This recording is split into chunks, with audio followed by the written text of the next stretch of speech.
Get a mop. Sophia, that is all you are good for. My father's laughter echoed through the crowded steakhouse as he threw a janitor's application at my chest. My brother-in-law smirked, sipping his expensive wine, thinking he had finally put me in my place. But what they did not know was that the crumbled paper in my hand was not a humiliation, it was an invitation to my own kingdom. Less than 24 hours later, the CEO of the company they worshipped would walk past them to salute me.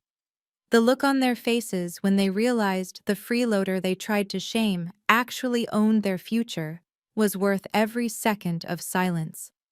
Before I tell you how I fired my own family, tell me in the comments if you have ever been the black sheep who secretly held the keys to the castle. Please hit like and subscribe for the ultimate payback story. It started at the Capitol Grill on a Tuesday night. My brother-in-law, Brad, insisted on treating everyone to celebrate his big promotion. He ordered the $300 tomahawk steak, without asking the price, his voice booming across the dining room so every table nearby knew he was the big man on campus. I sat quietly at the end of the table, trying to make myself invisible. My sister Chloe sat next to him, scrolling through Instagram with her long acrylic nails clicking against the screen. She looked me up and down, her lip curling in disgust. Sophia, really, it is a celebration dinner. You could have tried a little harder than a plain black t-shirt. It looks like you picked it up from the clearance rack at Walmart. She did not know my plain t-shirt was cashmere from the row and cost more than her entire sequined dress, but I just took a sip of water and said nothing. In my line of work, wealth whispers while insecurity screams, and my family was deafeningly loud. My mother Beatrice nodded in agreement, smoothing out her napkin. Chloe is right, dear. You are 32 years old. You need to start presenting yourself like a woman who wants a future, not a college student. Look at Brad. He is sharp. He is successful. He is everything we hoped you would be. I cut into my salmon, ignoring the familiar sting. For the last 6 months since I moved into their basement suite, they assumed I was broke and unemployed. They did not know I was on a mandatory garden leave after selling my tech consultancy firm for 8 figures and was currently finalizing the acquisition of a massive logistics conglomerate. To them, I was just Sophia the failure. When the check came, Brad made a theatrical show of slapping his corporate card on the leather folder. The bill was over $800. I got this, folks, he announced, basking in my parents' admiration. Then he turned his cold blue eyes to me, a smirk playing on his lips. But Sophia, why do not you cover the tip? It is only $200. You need to have some skin in the game.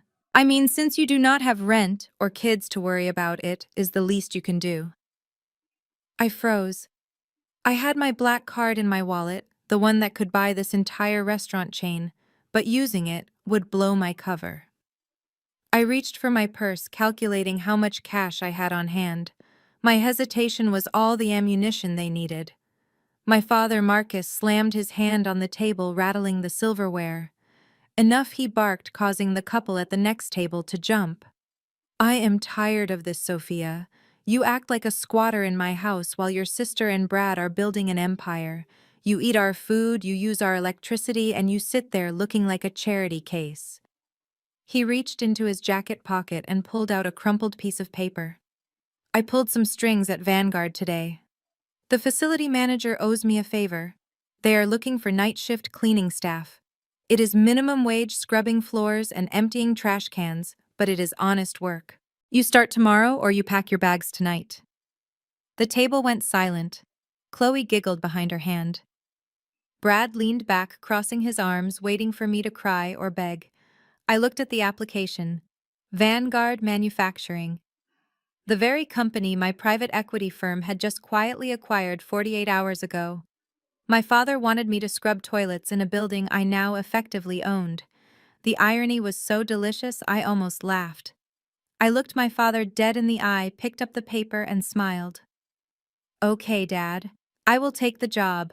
I will be the best cleaner you have ever seen. They thought I was surrendering, but I was just clocking in for the greatest performance of my life. The next morning, the air in our kitchen was thick with the smell of burnt toast and my father's looming ego. I stood by the coffee maker waiting for the dark roast to brew while my mother fluttered around the island preparing a protein smoothie for Chloe. She carefully sliced strawberries, placing them on top like a garnish for a magazine photo shoot, while my empty plate sat neglected on the counter. I needed to make a call that would set the stage for the next few hours, but I could not risk them understanding a single word of it. I pulled my phone from the pocket of my oversized blazer and dialed Jean-Luc, my personal attorney based in Zurich. As my father loudly complained about the price of gas while searching for his car keys, I brought the phone to my ear and switched effortlessly into rapid, fluent French. Jean-Luc, commence the audit immediately. I want a full freeze on the liquidity injection for Vanguard Manufacturing until I give the signal on the ground. Do not release a single cent until I see the books myself. My mother looked up from her gossip magazine, her eyebrows furrowed in confusion. Who on earth are you talking to, Sophia? And why do you sound like you are choking on a baguette? I hung up the phone quickly and grabbed my travel mug, turning to face her with a practiced, innocent smile. Just a language app, Mom. I am trying to improve my skills since I have so much free time on my hands now that I am unemployed. She rolled her eyes, muttering something about how I should focus on learning how to use a vacuum cleaner instead of speaking a dead language. The drive to Vanguard Manufacturing was 45 minutes of pure psychological endurance.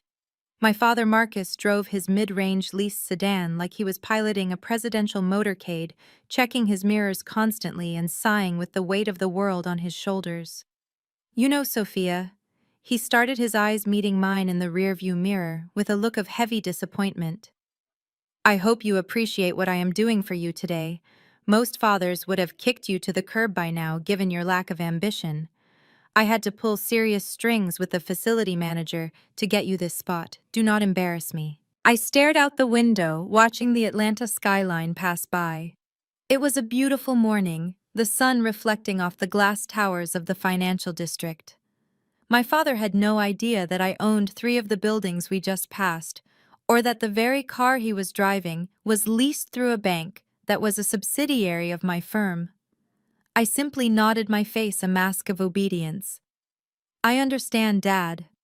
Thank you for the opportunity. He continued his lecture, his voice rising in volume as he warmed up to his favorite topic. The problem with your generation is that you expect handouts. You think you deserve the corner office just because you showed up. Real work, Sophia, is grit. It is sweat. It is doing the jobs nobody else wants to do. You need to learn that. You need to be humbled. I sat there silently, letting his words wash over me. The irony was so thick I could practically taste it. Here was a man who had been a mid-level logistics manager for 20 years, never rising above his station because he was too stubborn to adapt, lecturing a woman who had just orchestrated a multi-billion-dollar hostile takeover about work ethic. But I kept my mouth shut. The reveal would be sweeter if I let him dig his hole a little deeper. As the gleaming glass structure of the Vanguard headquarters came into view, my father suddenly swerved the car toward the curb about 2 blocks away from the main entrance. The tires screeched slightly as he came to an abrupt halt. Get out here, he commanded, unlocking the doors. I looked at him confused. But Dad, the employee parking garage is right there under the building. Why are we stopping here? He shook his head vigorously, his hands gripping the steering wheel tight. I am not driving up to the front door with the cleaning lady, Sophia. People respect me there. I have an image to maintain as a manager. I do not want the vice president or the shift supervisors seeing me drop off someone who is going to be scrubbing the toilets. It reflects poorly on my professional standing. Walk the rest of the way. It will build character and give you time to think about your life choices. I stepped out onto the sidewalk, the cold morning wind biting through my blazer. I watched him drive away, merging back into traffic without a backward glance, leaving me standing there on the corner. I adjusted the strap of my laptop bag, which he assumed contained a ham sandwich and a romance novel, but actually held the encrypted keys to his company's entire financial database. I began the walk to the building, my heels clicking rhythmically against the concrete. With every step, my resolve hardened. He wanted me to be humble. I would show him humble, but not in the way he expected. I walked the 2 blocks, keeping my head high, ignoring the curious glances from other commuters. When I reached the massive revolving doors of Vanguard, I took a deep breath. This was the first time I was entering the building not as a silent investor on a Zoom call, but in the flesh. I stepped into the polished marble lobby, which smelled of floor wax and expensive cologne. It was a cavernous space designed to intimidate visitors and project power. "Excuse me, miss." A large security guard in a dark uniform stepped in front of me, blocking my path to the elevators. His name tag read Miller, and he looked bored and irritated. "Deliveries are around the back. No food couriers in the main lobby." I stopped, adjusting my glasses. "I am not a delivery driver. I am here for work." I tried to step around him, but he shifted his weight to block me again, crossing his massive arms.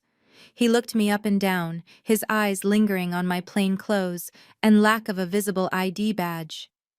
"Employee entrance for support staff is side door B near the loading dock. The lobby is for executives and clients only. You do not look like either."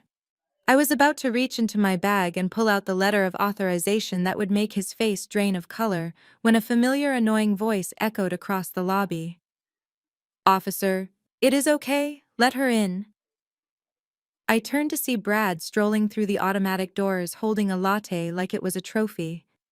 He was wearing a suit that was slightly too shiny and his hair was gelled to perfection. He walked up to the reception desk, flashing a winning smile at the young receptionist, who blushed immediately. "She is with me, sort of." He laughed, leaning his elbow against the marble counter casually. "This is my sister-in-law. She is a little bit slow, if you know what I mean." He tapped his temple with his finger, making a mocking gesture while looking at the security guard. "We finally got her a job with the janitorial crew just to get her out of the house. She gets confused easily, so just point her toward the mop closet and she will be fine." The receptionist giggled, covering her mouth with her hand. "Oh, that is so sweet of you to help her out like that. You are a saint for taking care of family." Brad winked at me, his blue eyes filled with condescension. "Go on, Sophia. Don't keep the toilets waiting. They aren't going to scrub themselves." I looked at Brad, then at the security guard, and finally at the receptionist. They were all smiling, sharing a moment of superior amusement at my expense. I tightened my grip on my bag and forced a small, polite smile. "Thank you, Brad. I will be sure to remember this kindness." He laughed, waving me off as he headed toward the elevators. Yeah, just try not to slip on the wet floor." I watched the elevator doors close on his smug face. I took a deep breath and turned back to the security guard, who smirked and pointed a thumb toward a nondescript gray door in the corner. "Closet is that way." I nodded and walked toward the door. But I wasn't going to the janitor's closet. I was heading straight for the service elevator that led to the executive suite. It was time to introduce myself to the CEO. The desk Sterling had assigned to me was a masterclass in corporate humiliation. It was a small, wobbling particle board station shoved into a drafty corner of the hallway, situated right between the noisy break room and the men's restroom. A week ago, I would have fired the office manager for even allowing such a piece of furniture to exist in my building. But today, it was perfect. From this vantage point, I was invisible. Executives and managers walked past me without a second glance, their conversations continuing uninterrupted, because to them, I was just part of the scenery, as insignificant as the water cooler or the potted plant. They didn't know that the computer terminal sitting on my desk, which looked like a relic from the last decade, had been quietly reconfigured by the IT head an hour ago to have root access to the central server. I sat down, smoothing the skirt of my cheap suit, and waited. I didn't have to wait long. The heavy double doors at the end of the hall swung open and Brad emerged. He didn't walk, he strutted. There was an air of frantic energy about him today, the kind that comes from a man who is juggling too many lies and is terrified of dropping one. He spotted me immediately. His eyes narrowed, and a cruel smirk played on his lips. He adjusted the expensive watch on his wrist, a watch I knew he couldn't afford on his reported salary, and marched straight toward my sad little desk. He was carrying a thick, disorganized stack of documents that looked like they had been shoved into a binder at the last minute. He stopped in front of me, looming over the desk to maximize the height difference. He didn't say hello. He simply let the heavy binder drop from his hand. It landed on my desk with a loud, aggressive thud that made my computer monitor shake. The papers splayed out slightly messy and chaotic. "Photocopy this." Brad commanded, his voice loud enough for the secretaries down the hall to hear. He wanted an audience. He wanted everyone to see exactly where I stood in the food chain. "I need 50 copies for the board meeting at noon, collated, stapled, and placed on the conference table before I walk in." And Sophia tried to be quick about it. I looked up at him, keeping my face blank, masking the sharp intelligence in my eyes with a veil of submissive confusion. "50 copies, sir?" I asked softly. "That is a lot of paper. The machine might overheat." Brad laughed, a short barking sound. "It is not nuclear physics, Sophia. It is a copy machine. Even you should be able to handle that. Just press the big green button and try not to break anything." He leaned in closer, his voice dropping to a harsh, venomous whisper that only I could hear. "Do not embarrass me today. Marcus thinks hiring you was a joke. Prove him right and you are out on the street. Prove me right and maybe I will let you clean up the coffee cups after the meeting." He turned on his heel and walked away, not waiting for a response. He assumed I had none to give. I watched his back as he disappeared into his office, slamming the door behind him. He thought he had just assigned me a punishment, a mindless task to keep the little woman busy while the men did the real work. He had no idea he had just handed me the keys to his destruction. I picked up the binder. It was heavy, warm from being held in his sweaty grip. I walked to the copy room, a small windowless space that smelled of ozone and toner. I set the binder down and opened it. It was the supplementary budget report for the upcoming quarter, the detailed breakdown of expenses that usually got glossed over in the big meetings. Brad assumed I would just mindlessly feed the sheets into the feeder, staring at the wall while the machine did the work. He was wrong. As the copier began its rhythmic, hypnotic whirring, flashing bright light across the glass, I began to read.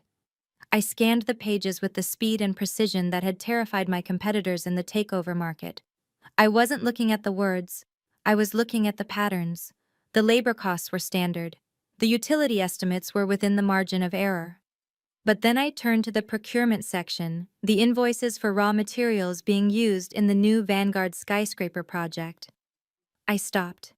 The machine hummed impatiently, waiting for the next page, but I held the sheet in my hand, my eyes narrowing.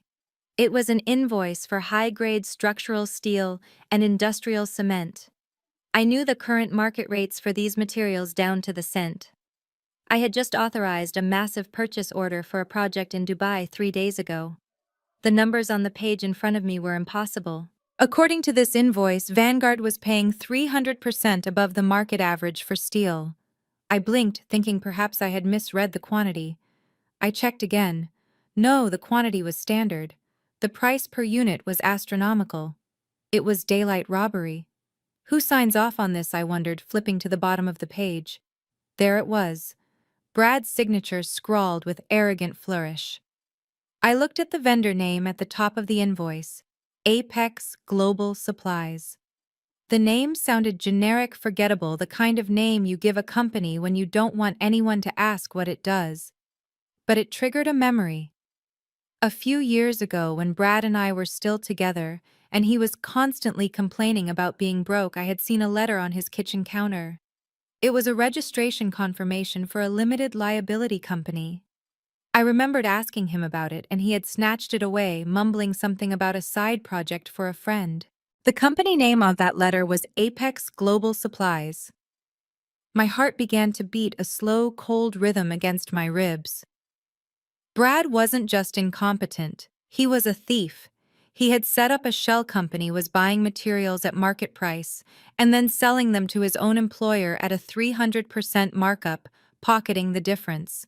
It was a classic embezzlement scheme, bold and incredibly stupid, relying entirely on the assumption that no one would look closely at the invoices of a project that was already over budget. I looked at the address listed for Apex Global Supplies. It was a P.O. box in a district known for cheap rent and dubious businesses. I quickly memorized the vendor ID and the invoice numbers. This wasn't just a mistake. This was a crime. This was the reason the company was bleeding cash. This was the reason they were laying off staff while Brad bought new cars. I felt a surge of anger, hot and sharp, but I pushed it down, compressing it into cold, hard determination.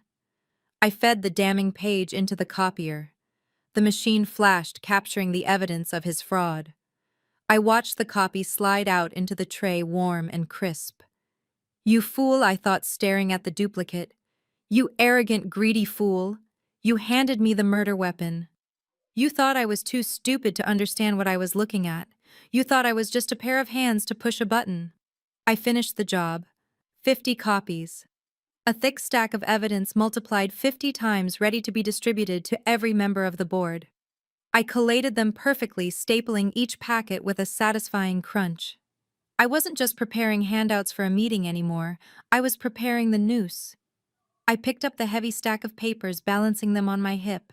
I checked my reflection in the dark glass of the copier. The woman looking back at me didn't look like a victim. She didn't look like a scorned ex-girlfriend. She looked like a predator who had just caught the scent of blood. I walked out of the copy room and back down the hall toward the conference room. Brad stuck his head out of his office door as I passed. "Are they done?" he barked, not even looking at me, his eyes glued to his phone. "Yes, sir," I said, my voice sweet and obedient. 50 copies, just like you asked. Everything is exactly where it needs to be." "Good," he grunted, disappearing back inside.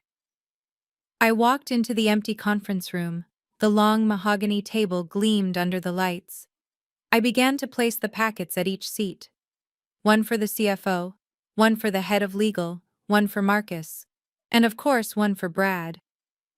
I placed his right at the head of the table, ensuring the page with the Apex Global Supplies invoice was just slightly askew enough that if he looked down, the exorbitant number would be the first thing he saw. I took a step back and admired my work. The trap was set, the bait was laid, and the rat was about to walk right in. I smoothed my skirt, adjusted my badge, and walked out to my little desk in the hallway to wait for the show to begin. Being a special assistant was turning out to be the most exciting job I had ever had. The Sunday roast sat heavy in my stomach, a perfect culinary metaphor for the atmosphere at the dining table. My mother Beatrice had insisted on this family dinner to celebrate my new employment, though the celebration felt more like a tribunal where I was the defendant and they were the judges. Marcus sat at the head of the table, carving the chicken with an aggression that suggested he was imagining it was a competitor's neck. He had spent the last 20 minutes rewriting history, transforming his terrified fumbling in the lobby into a masterclass of corporate influence. "You really should thank me more often," Sophia Marcus said, pointing a grease-slicked knife in my direction. "Mr. Sterling would not have looked twice at a resume with a 5-year gap if I had not pulled him aside personally. I told him, Arthur, she is family. She is a bit rough around the edges, but give her a chance to fetch coffee and file papers." He listened to me because he respects my judgment. I took a slow sip of water to hide the smirk threatening to break through my composure. The delusion was breathtaking. He actually believed it. He had convinced himself that the CEO of a multinational conglomerate bowed to me because of a suggestion from a mid-level manager. "Thank you, Marcus," I said, my voice smooth and devoid of sarcasm. "I am sure your influence was the deciding factor." Beatrice beamed at her son, her eyes shining with that predatory pride she reserved only for him. "See, Sophia, you are so lucky to have a brother who looks out for you. You need to work hard and not embarrass him. No more of your disappearances." I was about to respond when Chloe breezed into the dining room looking like a storm cloud in designer heels. My younger sister, the baby of the family, the one who had never been told no in her entire life. She threw her purse onto the sideboard, narrowly missing a vase, and slumped into her chair. She didn't greet anyone. She just let out a dramatic, long-suffering sigh that was meant to stop all conversation. "What is wrong?" Princess Beatrice asked immediately, her voice dropping to a coo. "It is a disaster," Chloe whined, picking at a bread roll. "My Mercedes is in the shop again. Some idiot scratched the bumper, and now the dealer says they need to keep it for 3 days to match the paint. I have the gala tonight with the girls. I cannot take an Uber. It is humiliating." She turned her gaze toward me, her eyes narrowing as she calculated my utility. "Sophia, give me your keys." I paused my fork halfway to my mouth. "Excuse me, your car," she said, snapping her fingers as if waking a servant. "It is just that boring gray sedan, but it is better than a taxi. I will take it for the night. You are not going anywhere anyway. You never go anywhere." I carefully placed my fork down. It was true I drove a gray sedan. To them it looked like a sensible mid-range vehicle suitable for a personal assistant. What they didn't know was that it was a custom-built armored vehicle with a reinforced chassis, bulletproof glass, and a biometric security system that cost more than this entire house. But more importantly, the trunk was currently filled with the 50 copies of the incriminating financial reports I had prepared earlier that day. "I cannot do that, Chloe," I said firmly. The table went silent. Beatrice looked at me as if I had just slapped her. Marcus stopped chewing. "Why not?" Chloe demanded, her voice rising an octave. "Because it is a company vehicle now." I lied smoothly. "I have strict orders not to let anyone else drive it. And the trunk is full of sensitive client files that I need to organize over the weekend. I cannot risk them getting lost or messy." Marcus laughed, a condescending sound that grated on my nerves. "Sensitive files, Sophia, please. You are photocopying lunch menus, not handling state secrets. Just let her take the car. Do not be difficult." "It is against protocol, Marcus," I said, looking him dead in the eye. "You of all people should know how strict the company is about compliance." Beatrice slammed her hand on the table, rattling the silverware. "Enough of this nonsense. You are being selfish, Sophia. Always so selfish. Your brother gets you a job, puts food on your table, and you cannot even lend your sister a car for one night. Where is your gratitude? You are trying to sabotage her happiness because you are jealous. I am not jealous." "Mother," I said, standing up, "I am responsible. There is a difference." I picked up my plate and walked into the kitchen, dumping the uneaten food into the trash. I could hear them muttering behind me, the familiar chorus of complaints about my attitude. I needed a moment to breathe. I needed to wash the grease and the toxicity off my skin.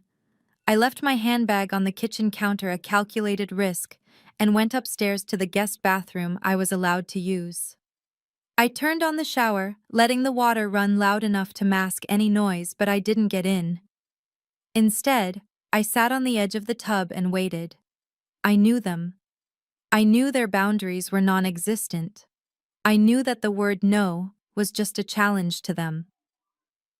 Downstairs, the scene was playing out exactly as I anticipated. Chloe was likely pouting, Beatrice was likely soothing her, and Marcus was likely telling them to just take the keys because I wouldn't dare do anything about it. Sure enough, 5 minutes later, I heard the front door slam. I moved to the bathroom window, which offered a perfect view of the driveway. Chloe was marching toward my car, swinging my keychain triumphantly on her finger. She looked smug, the victor of a battle she didn't realize was a trap. She reached the driver's side door and pressed the unlock button on the fob. Nothing happened. She pressed it again, harder. Still nothing.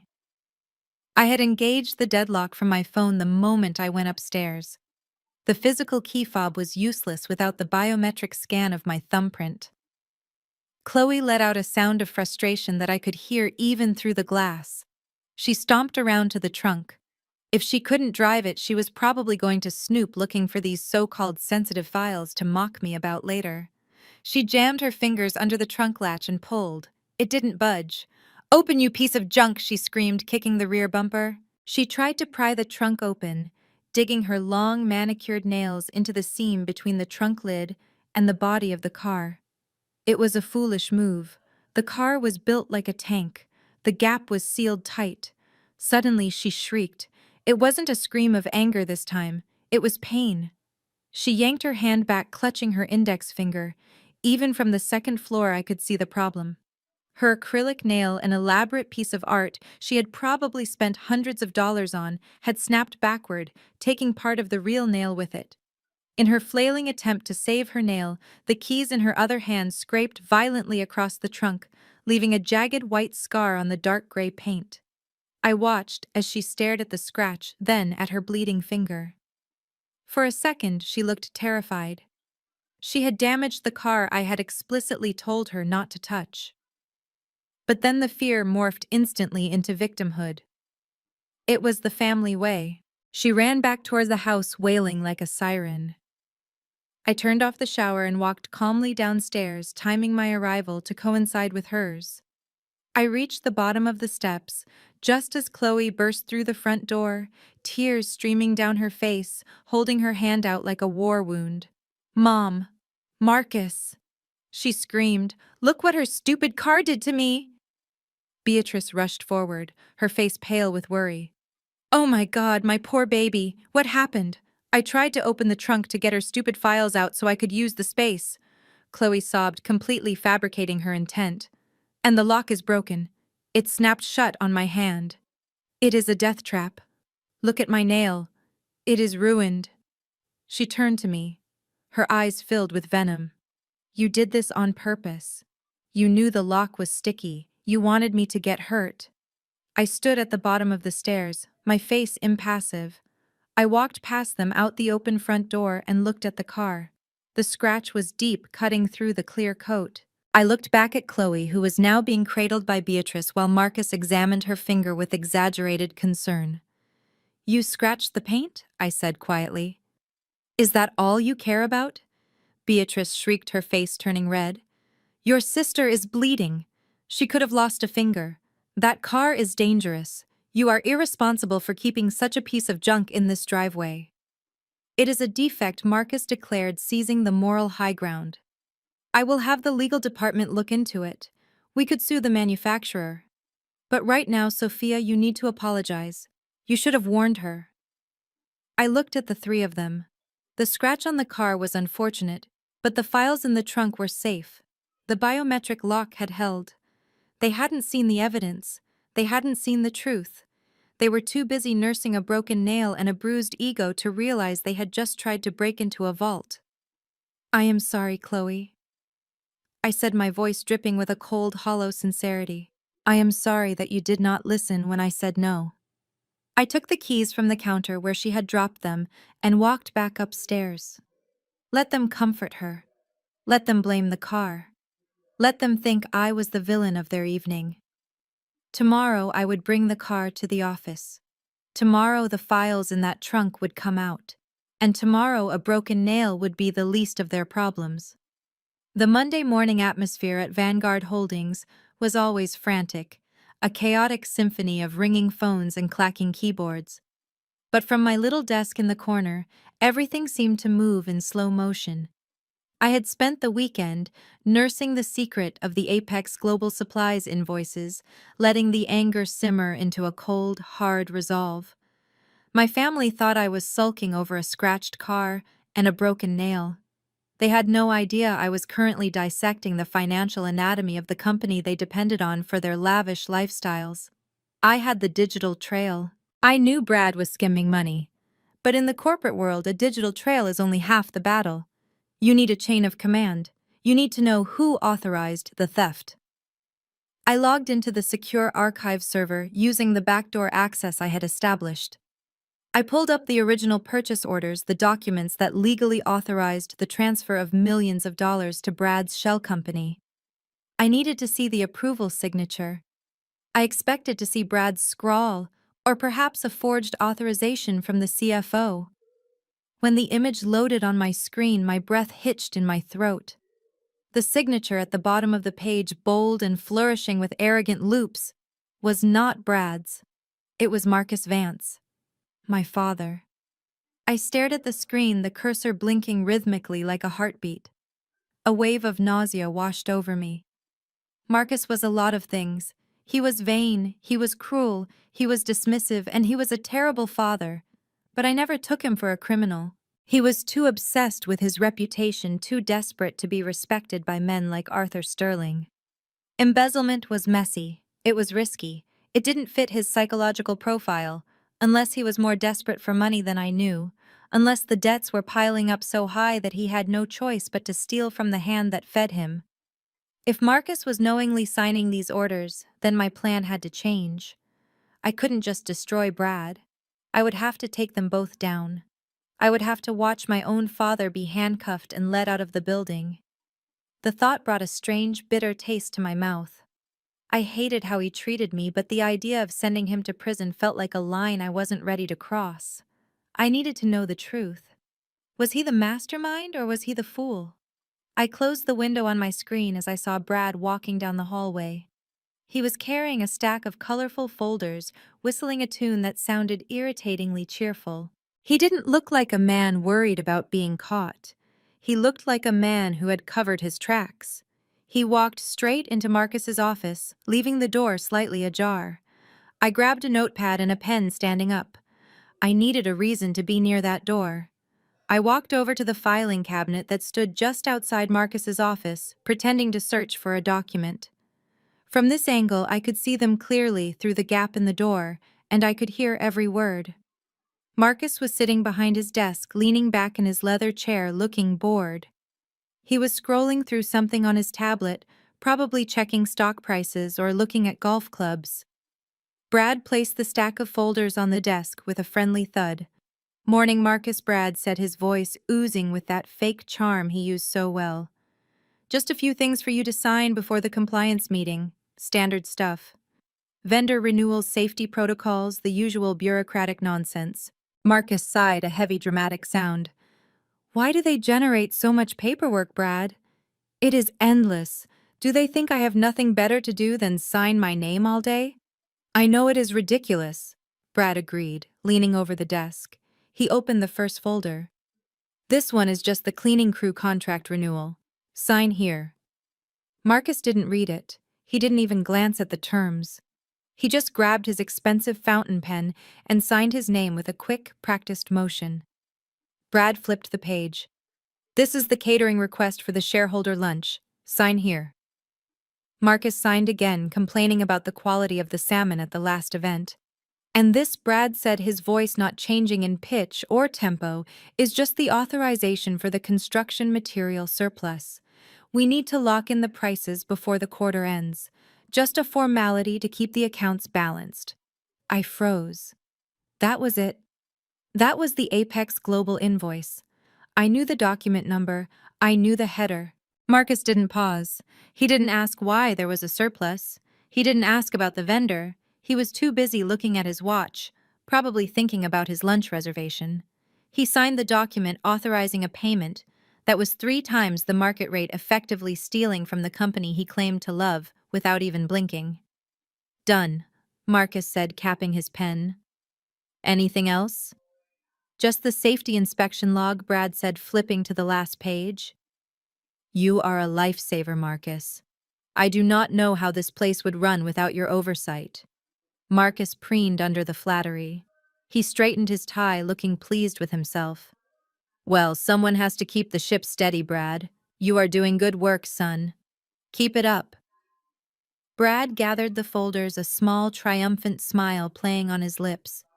He turned to leave, and I quickly buried my head in the filing cabinet, my heart pounding against my ribs. He didn't know. The realization hit me with the force of a physical blow. My father wasn't a criminal mastermind. He wasn't a conspirator. He was just lazy. He was an arrogant, negligent man who was so confident in his own importance that he couldn't be bothered to read what he was signing. He trusted Brad because Brad fed his ego. Brad was playing him like a fiddle, using Marcus's signature to shield himself from liability. If the fraud was discovered, it would be Marcus's name on the paper. It would be Marcus who went to jail. Brad would play the innocent subordinate who was just following orders from his director. I walked back to my desk, my legs feeling a little shaky. I sat down and looked at the empty screen. The anger that had been fueling me since the weekend began to shift. It didn't disappear, but it changed texture. It wasn't the hot, blinding rage of a victim anymore. It was something colder, something sadder. It was pity. I looked across the office at my father's glass walls. He was on the phone now, laughing loudly, probably boasting to a friend. He looked so powerful in his expensive suit in his corner office. But he was hollow. He was a puppet dancing on strings held by the man who was sleeping with his daughter and stealing his legacy. I couldn't send him to prison for stupidity. I could punish him for his cruelty. I could strip him of his unearned pride, but I couldn't let him take the fall for a crime he didn't even know he was committing. That wasn't justice. That was just tragedy. Brad, on the other hand, was a different story. He was a parasite. He was eating this family from the inside out, exploiting my sister's vanity and my father's arrogance. He was setting them up for a fall that would destroy them completely. My mission had just become significantly more complicated. I couldn't just expose the fraud because exposing the fraud meant exposing my father. I had to surgically remove the cancer without killing the patient. I had to corner Brad, force him to reveal himself, and exonerate my father before the authorities got involved. I cracked my knuckles and started typing. I needed to find a way to make Brad trip. I needed to create a situation where he had to act without Marcus's cover. I needed to isolate him. I opened the company calendar. There was an emergency budget meeting scheduled for Friday. Perfect. I would prepare a new report. Not the one Brad wanted me to copy, but a real one. One that highlighted the discrepancies without naming names, one that would force an audit. And I would make sure that when the questions started flying, Brad was the one standing in the spotlight, not Marcus. I looked at the scratched car keys sitting on my desk. "You wanted a war, Brad," I whispered to the empty air. "You thought you were fighting a sheep. You thought you were fighting a ghost. But you are fighting the owner of this building. And I am done playing nice." I picked up the phone and dialed the internal extension for the IT department. I needed access to Brad's emails. Not just the work ones, but the personal ones he accessed through the company network. If he was sloppy enough to steal using his own father-in-law's pen, he was sloppy enough to leave a trail of crumbs. It was time to go hunting. The objective had changed. Operation Revenge was over, Operation Rescue was just beginning, and Brad was going to be the sacrifice. The elevator ride down from the executive suite was usually the only time I could drop the mask. It was a suspended steel cage where I didn't have to be the meek, coffee-fetching sister-in-law or the terrified new hire. On this particular Tuesday, I was sharing the space with Arthur Henderson, the chief financial officer. He was a decent man, old school, the kind who actually cared about the numbers matching up, which was why Brad had been working so hard to keep him in the dark. We were discussing the volatility of the Asian markets. I hadn't intended to start the conversation, but he had muttered something about the yen under his breath, and before I could stop myself, I had responded with a comment on the central bank's interest rate adjustment. Now we were deep in a discussion about hedging strategies. For a moment, I forgot who I was supposed to be. I stood tall, my voice steady and authoritative, dissecting the fiscal report with the precision of the shark I used to be in New York. Henderson was nodding, looking at me not as an assistant but as a peer. He was listening to me with genuine respect. His brow furrowed in concentration as I explained why the current liquidity ratio was a ticking time bomb. Then the elevator chimed. The doors slid open on the 14th floor and Brad walked in. The atmosphere in the small box shifted instantly. It went from a boardroom to a crime scene. Brad stopped dead in his tracks, his hand hovering over the button panel. He looked at Henderson, then at me, and then back at Henderson. He had walked in on the tail end of my sentence, something about mitigating risk through diversified asset allocation. These were not words that belonged in the vocabulary of Sophia the charity case. These were words that belonged to his superiors. Brad blinked, his brain clearly struggling to process the image. "Sophia, he asked, his voice cracking slightly. "What are you doing?" "I sent you to get toner cartridges 20 minutes ago." I felt the shift immediately. I didn't flinch. I didn't apologize. I simply turned to him, keeping the same cool, professional demeanor I had held with the CFO. "The supply closet on 14 was locked, Brad," I said, dropping the "sir" for the first time. "Mr. Henderson was kind enough to offer me access to the executive supply room." It was a lie, of course, but it was a smooth one. However, Henderson didn't play along with the dismissal. He looked at Brad with a mixture of annoyance and curiosity. "Actually," Brad Henderson said, his voice gravelly, "your sister-in-law has some very interesting insights on the emerging market funds. You might want to listen to her more often.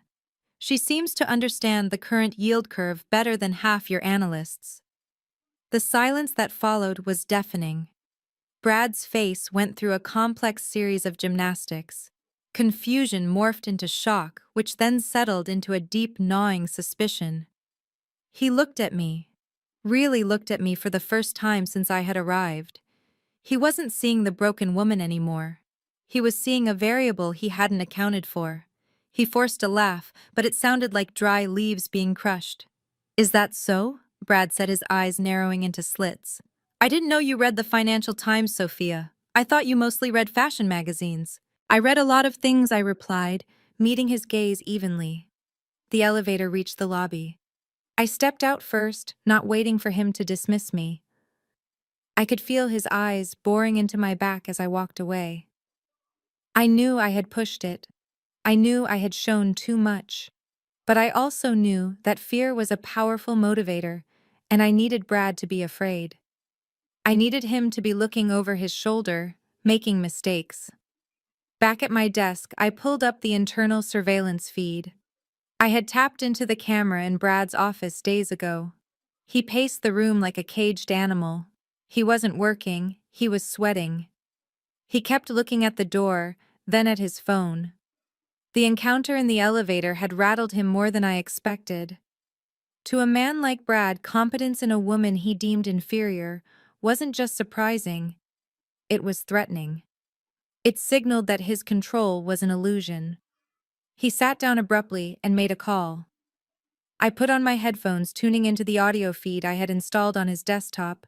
"It is me," Brad hissed into the receiver. "I need you to run a background check." "Deep dive." "Yes, I know, I already did a basic one. I want the real stuff." "The woman's name is Sophia Vance. She lived in New York for 5 years. She says she was unemployed, recovering from a breakdown. I don't buy it. She knows things. She talks like she owns the place." He paused, listening to the person on the other end. "I don't care how much it costs," Brad snapped. "Just find out who she was working for. I think she might be a plant, a corporate spy. Or maybe she is working for the feds. Just get me something I can use to bury her." I took off the headphones and smiled. A private investigator. It was almost cute. He was trying to dig up dirt on a ghost. My time in New York was spent under layers of corporate anonymity. My assets were held in trusts, my name shielded by non-disclosure agreements and shell companies. The only thing a standard PI would find was a black hole. 2 days later, the report arrived. I saw it before Brad did. I intercepted the email attachment as it passed through the company server. I opened the PDF, curious to see what his money had bought him. It was a thin file. The investigator had hit a wall. The report stated that Sophia Vance had lived in Manhattan, but her employment history was sealed. It noted that she had no criminal record, no debt, and no social media footprint. But there was one detail the investigator had flagged. A blurred photo of me entering a high-end restaurant with a man who looked suspiciously like a senator. It was actually a business meeting regarding a zoning permit, but to the untrained eye, it looked intimate. The report concluded subject's financial means are unclear. Lived in a high-rent district with no visible income.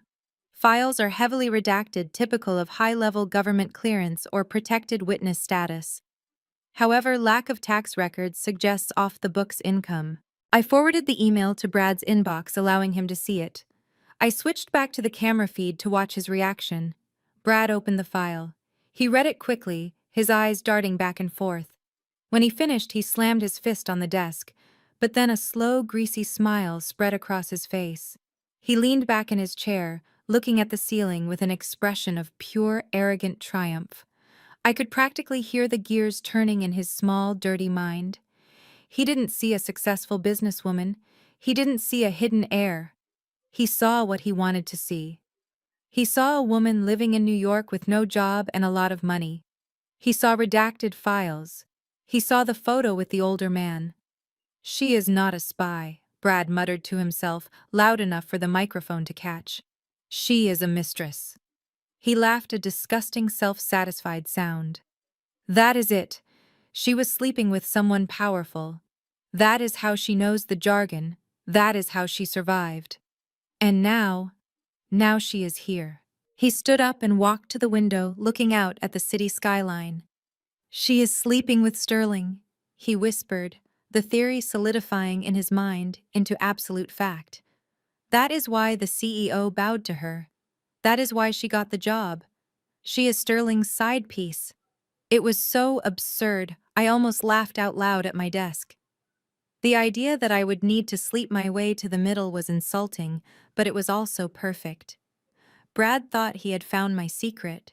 He thought he had leverage. He believed that my power came from a man, specifically his boss. This meant he wouldn't look for the financial records I was gathering. He wouldn't look for the takeover documents. He would be too busy trying to expose a scandal that didn't exist. He thought I was a whore. I was going to show him that I was the executioner. Let him have his theory. Let him feel safe in his misogyny. It would only make the knife cut deeper when I finally twisted it. I closed the surveillance window and went back to work, typing up the final summary of his embezzlement. The villain had his suspicion, and it was going to be his undoing. Wednesday afternoon arrived with a heavy, stifling atmosphere that usually signaled a storm was coming, but inside the air-conditioned glass box of Vanguard Holdings, the only turbulence was being manufactured by Brad. I sat at my desk, seemingly engrossed in formatting a spreadsheet, but my attention was entirely focused on the small window minimized in the corner of my screen. It was the live feed from the micro camera I had concealed on the bookshelf behind me. It gave me a perfect view of my own workspace from a vantage point no one else had, and right now it was showing me exactly what kind of man my brother-in-law truly was. I had stepped away from my desk for exactly 3 minutes to use the restroom. In that short window, Brad had made his move. On the screen, I watched him look left, then right, his movements jerky and paranoid. He reached into his jacket pocket and pulled out a thick white envelope. I knew exactly what was inside. $5,000 in petty cash withdrawn earlier that morning for a supposed vendor bonus. He slid the envelope quickly into my open handbag, which was sitting on the floor beside my chair. He pushed it deep to the bottom beneath my makeup bag and wallet, ensuring it wouldn't be seen by a casual glance. Then he straightened up, smoothed his tie, and walked away with a smirk that made my skin crawl. He was trying to frame me. It was a crude, desperate tactic, the kind of thing a high school bully does not a corporate executive. He wanted to catch me with the stolen money, humiliate me in front of Marcus, and have me escorted out of the building by security before I could dig any deeper into his affairs. He thought he was being clever. He thought he was the hunter. I walked back to my desk, my heels clicking rhythmically on the linoleum. I sat down and picked up my bag. I could feel the extra weight of the envelope at the bottom. I didn't panic. I didn't gasp. I simply waited. I knew Brad's routine. In about 5 minutes, he would go to the break room to get his third espresso of the afternoon. He would leave his office door open because he was arrogant enough to believe no one would dare enter his sanctuary. The moment he rounded the corner toward the kitchen, I moved. I didn't run. I glided. I took my bag with me, walking calmly into his empty office. His leather briefcase was sitting on the visitor chair, the flap unbuckled. It was too easy. I reached into my bag, retrieved the thick white envelope, and slid it seamlessly into the main compartment of his briefcase, tucking it between his laptop and a stack of files. The entire transfer took less than 10 seconds. By the time I was back at my desk typing a sentence about quarterly projections, Brad was walking back down the hall blowing on his hot coffee, completely unaware that the bomb he had built was now ticking in his own lap. An hour later, the show began. Brad burst out of his office, his face a mask of manufactured outrage. He slammed his hand against the doorframe, causing the entire office to jump. "It is gone," he shouted, his voice echoing off the walls. "The cash envelope for the vendor. It is gone." He marched toward Marcus's office, ensuring that every head in the department turned to watch. Marcus emerged, looking annoyed at the disturbance. "What is the matter with you, Brad?" Marcus asked, taking off his reading glasses. "Why are you shouting the $5,000, Brad said, pointing back at his desk. "I left it right there on the blotter. I went to get coffee and when I came back it was gone. We have a thief, Marcus.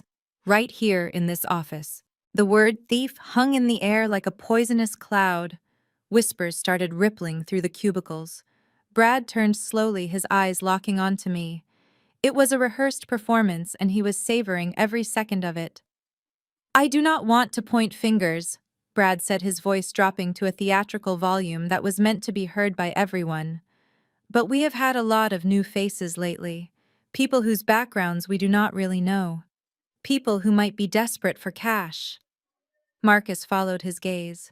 He looked at me, his expression softening into disappointment. He didn't want to believe it, but Brad was his son-in-law, his right-hand man. If Brad said it, it must be true. Sophia, Marcus said heavily. "Did you see anyone enter Brad's office?" "No, sir," I said, standing up. "I have been at my desk all afternoon." Brad scoffed. "Of course you have. Conveniently located right outside my door. Look, Marcus, we cannot take risks. That money is company property. I think we need to call security. We need to search personal belongings. If she has nothing to hide, she won't mind." "I do not mind," I said calmly. Brad blinked. He had expected me to cry, to protest, to make a scene. My compliance threw him off for a second, but he recovered quickly. He picked up the phone and dialed the security desk. 10 minutes later, 2 uniformed guards were standing in the bullpen. The tension was palpable. Everyone had stopped working. They were watching the fall of the new girl, waiting for the scandal that would be the talk of the water cooler for months. "Check her bag first," Brad commanded, pointing a finger at me.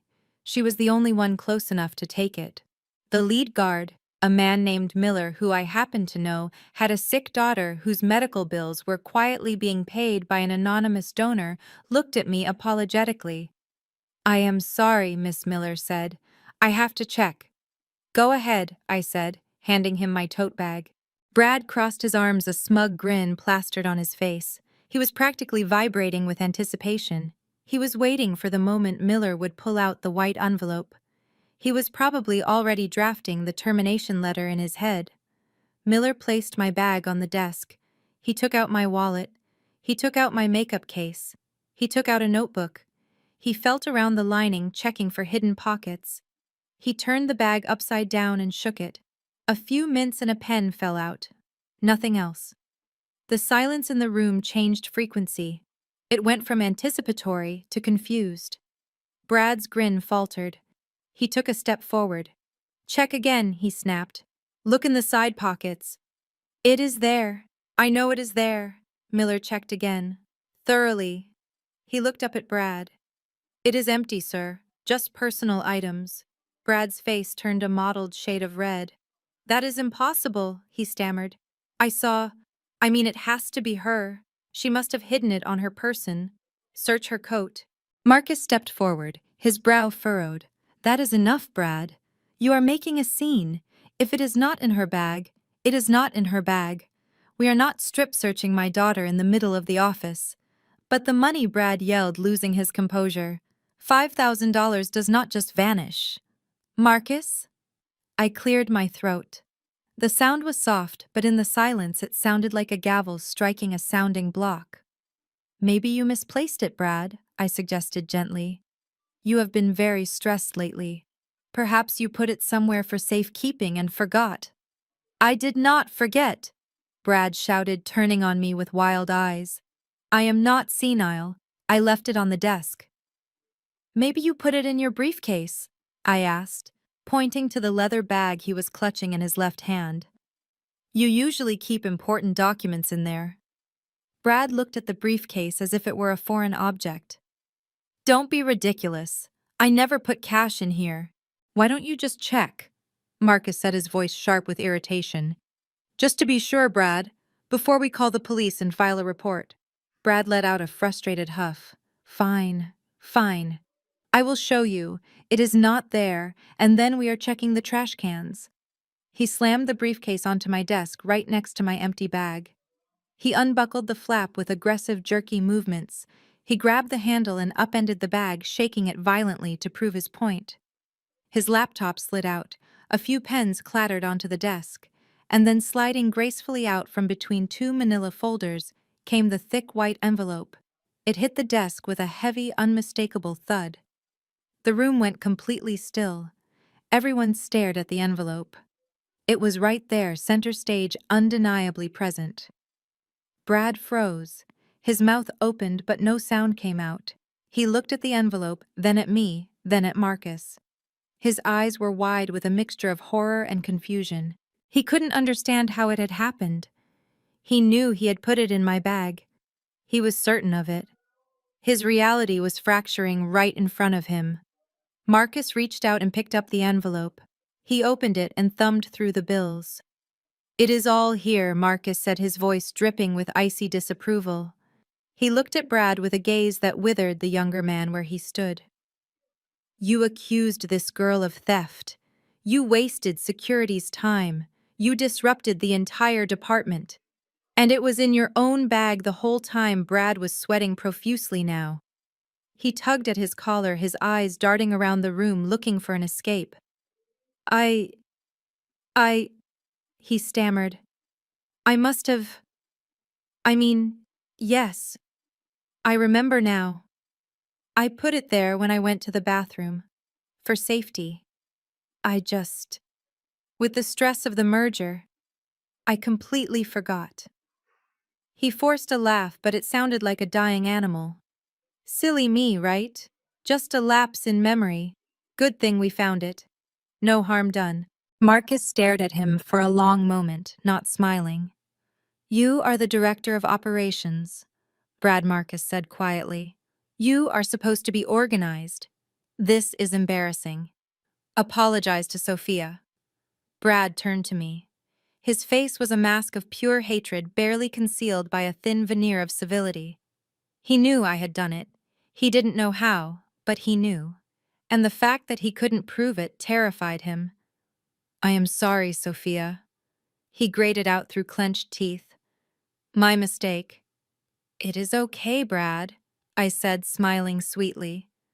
We all have days where we lose track of things. Maybe you should take the afternoon off.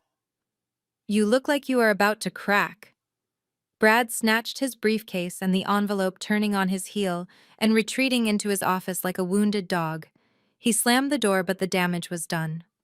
The whispers that started up again weren't about me. They were about him, about his incompetence, about his erratic behavior. I thanked Miller and sat back down.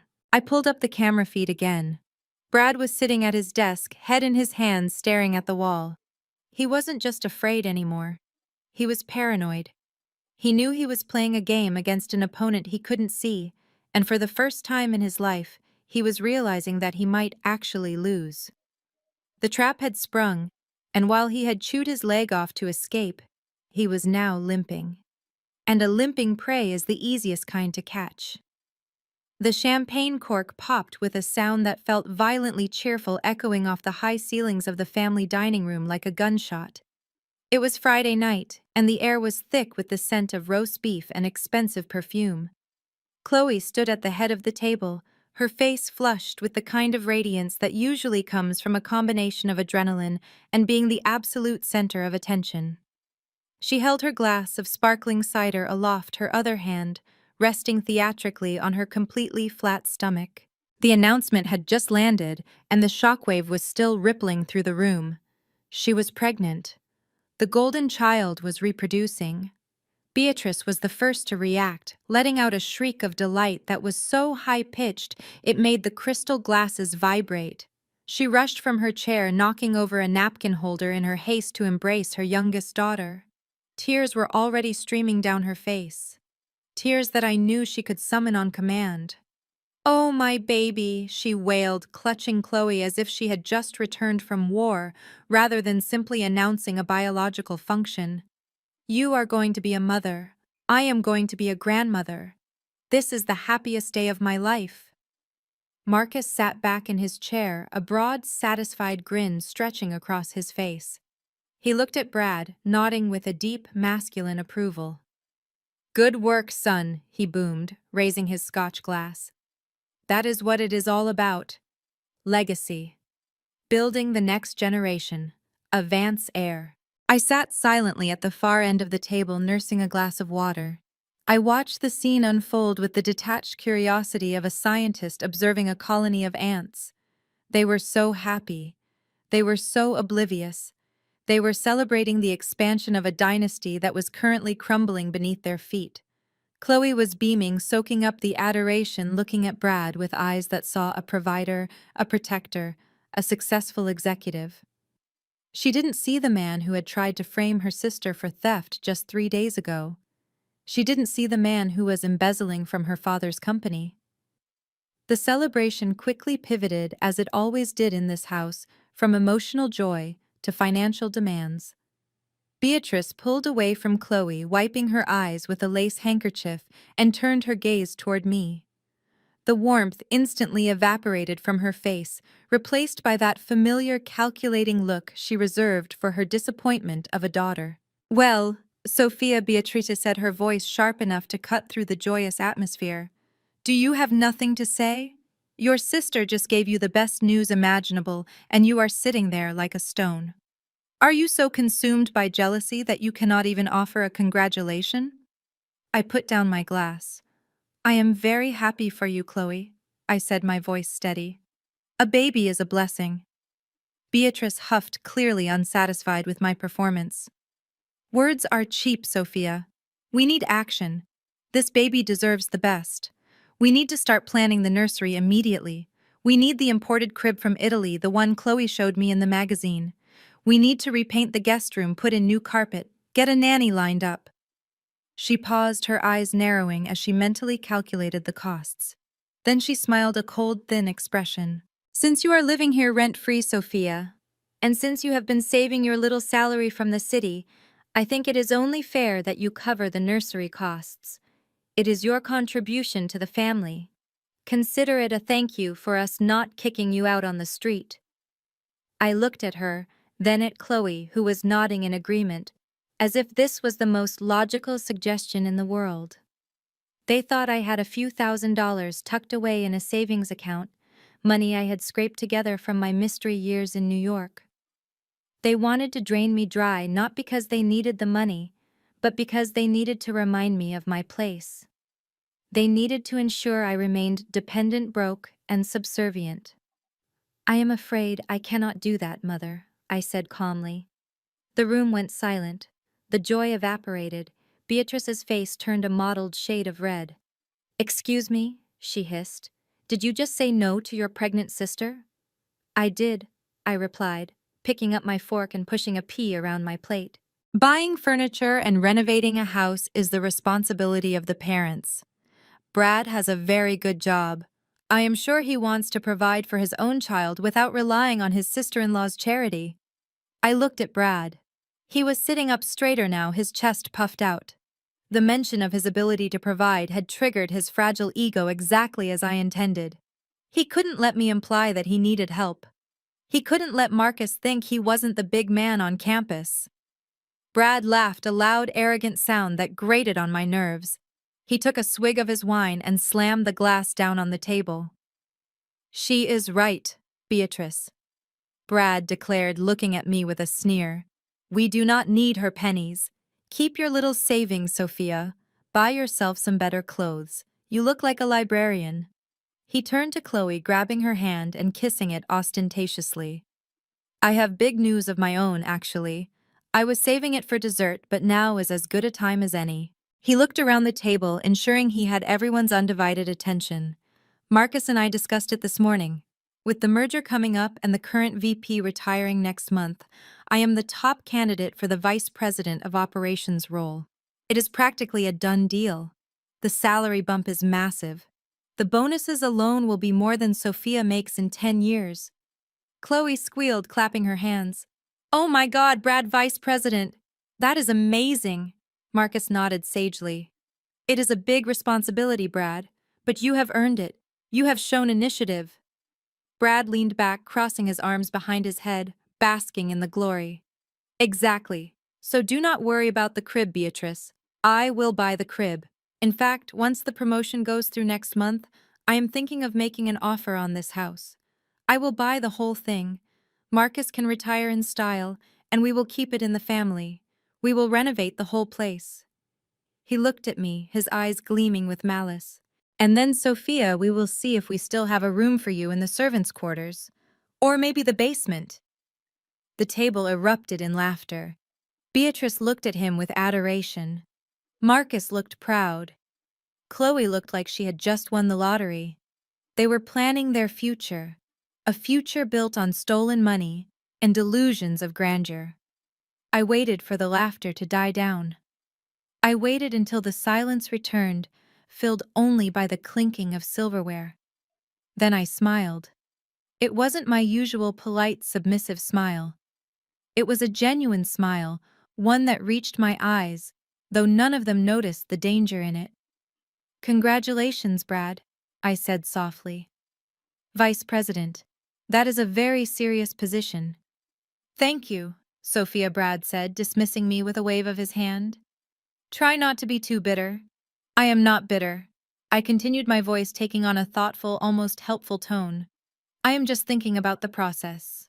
For a C-suite promotion like that, especially in a public company like Vanguard, the vetting process is incredibly thorough." Brad paused his fork halfway to his mouth. "What do you mean?" "Well," I said, leaning forward slightly, resting my chin on my hand. "When I was reading about corporate structures, I learned that before a board approves a VP appointment, they mandate a full external audit of the candidate's department. They call it due diligence. They have to make sure there are no liabilities. They check every invoice, every vendor contract, every signature from the last 5 years, just to protect the shareholders." I saw the color drain from Brad's face. It happened slowly, then, all at once, like a curtain falling. The arrogant smirk vanished, replaced by a slack-jawed look of pure terror. "They check everything," he whispered, his voice barely audible. "Oh yes," I said cheerfully. "Everything, especially the procurement logs and the vendor supply chains. They bring in forensic accountants. It is standard procedure. But you have nothing to worry about, right? You are so organized. I am sure the audit will be a breeze." I picked up my wine glass and raised it in a mock toast. "To the audit," I said. "And to your promotion. I hope the due diligence goes smoothly." Marcus and Beatrice raised their glasses, oblivious to the context.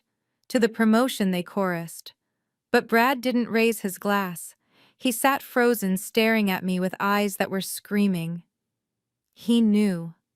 In that moment, he finally understood. He realized that the promotion he was bragging about was actually a trap. The higher he climbed, the harder the fall would be. The very mechanism that was supposed to crown him king was the one that was going to expose his crimes. He looked down at his plate, his hands trembling slightly. He suddenly looked very small, very young, and very, very guilty. I took a sip of my water, the cool liquid soothing my throat. The nursery talk started up again, Beatrice babbling about color schemes, but Brad was silent. He was mentally replaying every fake invoice, every forged signature, every dollar he had stolen. He was realizing that he had just announced his own execution date. And the best part was, he couldn't back out. He couldn't refuse the promotion without raising suspicion. He was stuck on a train that was hurtling toward a cliff, and I was the one who had greased the tracks. Dinner tasted delicious tonight. The notification pinged on Brad's computer screen at exactly 9 in the morning. a cheerful little sound that heralded the end of his world. I was sitting at my desk just outside his office, wearing my headphones but listening to nothing, my eyes fixed on the reflection in the glass partition. I watched him click the mouse. I saw his body stiffen. It was an email from the external auditing firm, a subsidiary of Onyx Capital, the mysterious investment group that had recently acquired the company's debt. The subject line was innocuous enough, pre-merger compliance review, but the contents were a death sentence. The email stated in polite but unyielding corporate language that a team of forensic accountants would be arriving on Monday to conduct a comprehensive audit of all procurement channels and vendor contracts from the last fiscal year. It explicitly mentioned a zero-tolerance policy for discrepancies and a requirement for original physical signatures on all invoices over $5,000. I saw the color drain from Brad's face. He looked like a man who had just been told he had 24 hours to live. He loosened his tie, his hands shaking so badly he knocked over his coffee cup. The dark liquid spread across his desk, soaking into the papers, but he didn't even move to clean it up. He just stared at the screen, reading the words over and over again, hoping they would change. Forensic accountants. That meant they wouldn't just look at the spreadsheets. They would call the vendors. They would check the tax IDs. They would visit the physical addresses. They would find the P.O. box for Apex Global Supplies. And they would find the paper trail leading right back to Brad's personal bank account. He spent the rest of the day in a state of manic paralysis. He made phone calls that ended in hushed shouting. He shredded documents, unaware that I had already digitized everything weeks ago. He paced his office like a caged tiger, his eyes wild and bloodshot. By the time 5 o'clock rolled around, he looked 10 years older. He grabbed his briefcase and stormed out of the office without saying a word to anyone. I waited 5 minutes, then packed my bag and followed him. I knew exactly where he was going. He was running out of options, and when a parasite runs out of options, it tries to find a new host to infect. He didn't go home to Chloe. He went to my parents' estate. I parked my car down the street, hidden by the shadows of the old oak trees, and walked up the driveway on foot. The night was overcast, a light drizzle beginning to fall, turning the cobblestones slick and dark. I let myself in through the side entrance, using the key I had never returned, moving silently through the kitchen and into the hallway. I could hear voices coming from the study. The door was slightly ajar, casting a slice of yellow light across the dark floorboards. I approached quietly, pressing my back against the wall, listening. "You have to sign it, Marcus." Brad's voice was desperate, shrill, lacking all of its usual smooth charm. "It is just a formality, a backdated authorization. It just says that you personally approved the Apex contracts due to a supply shortage. It protects the department."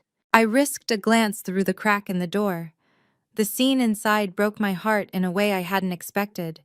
My father, the great Marcus Vance, the man who had terrified me as a child, was sitting in his leather armchair looking small and frail.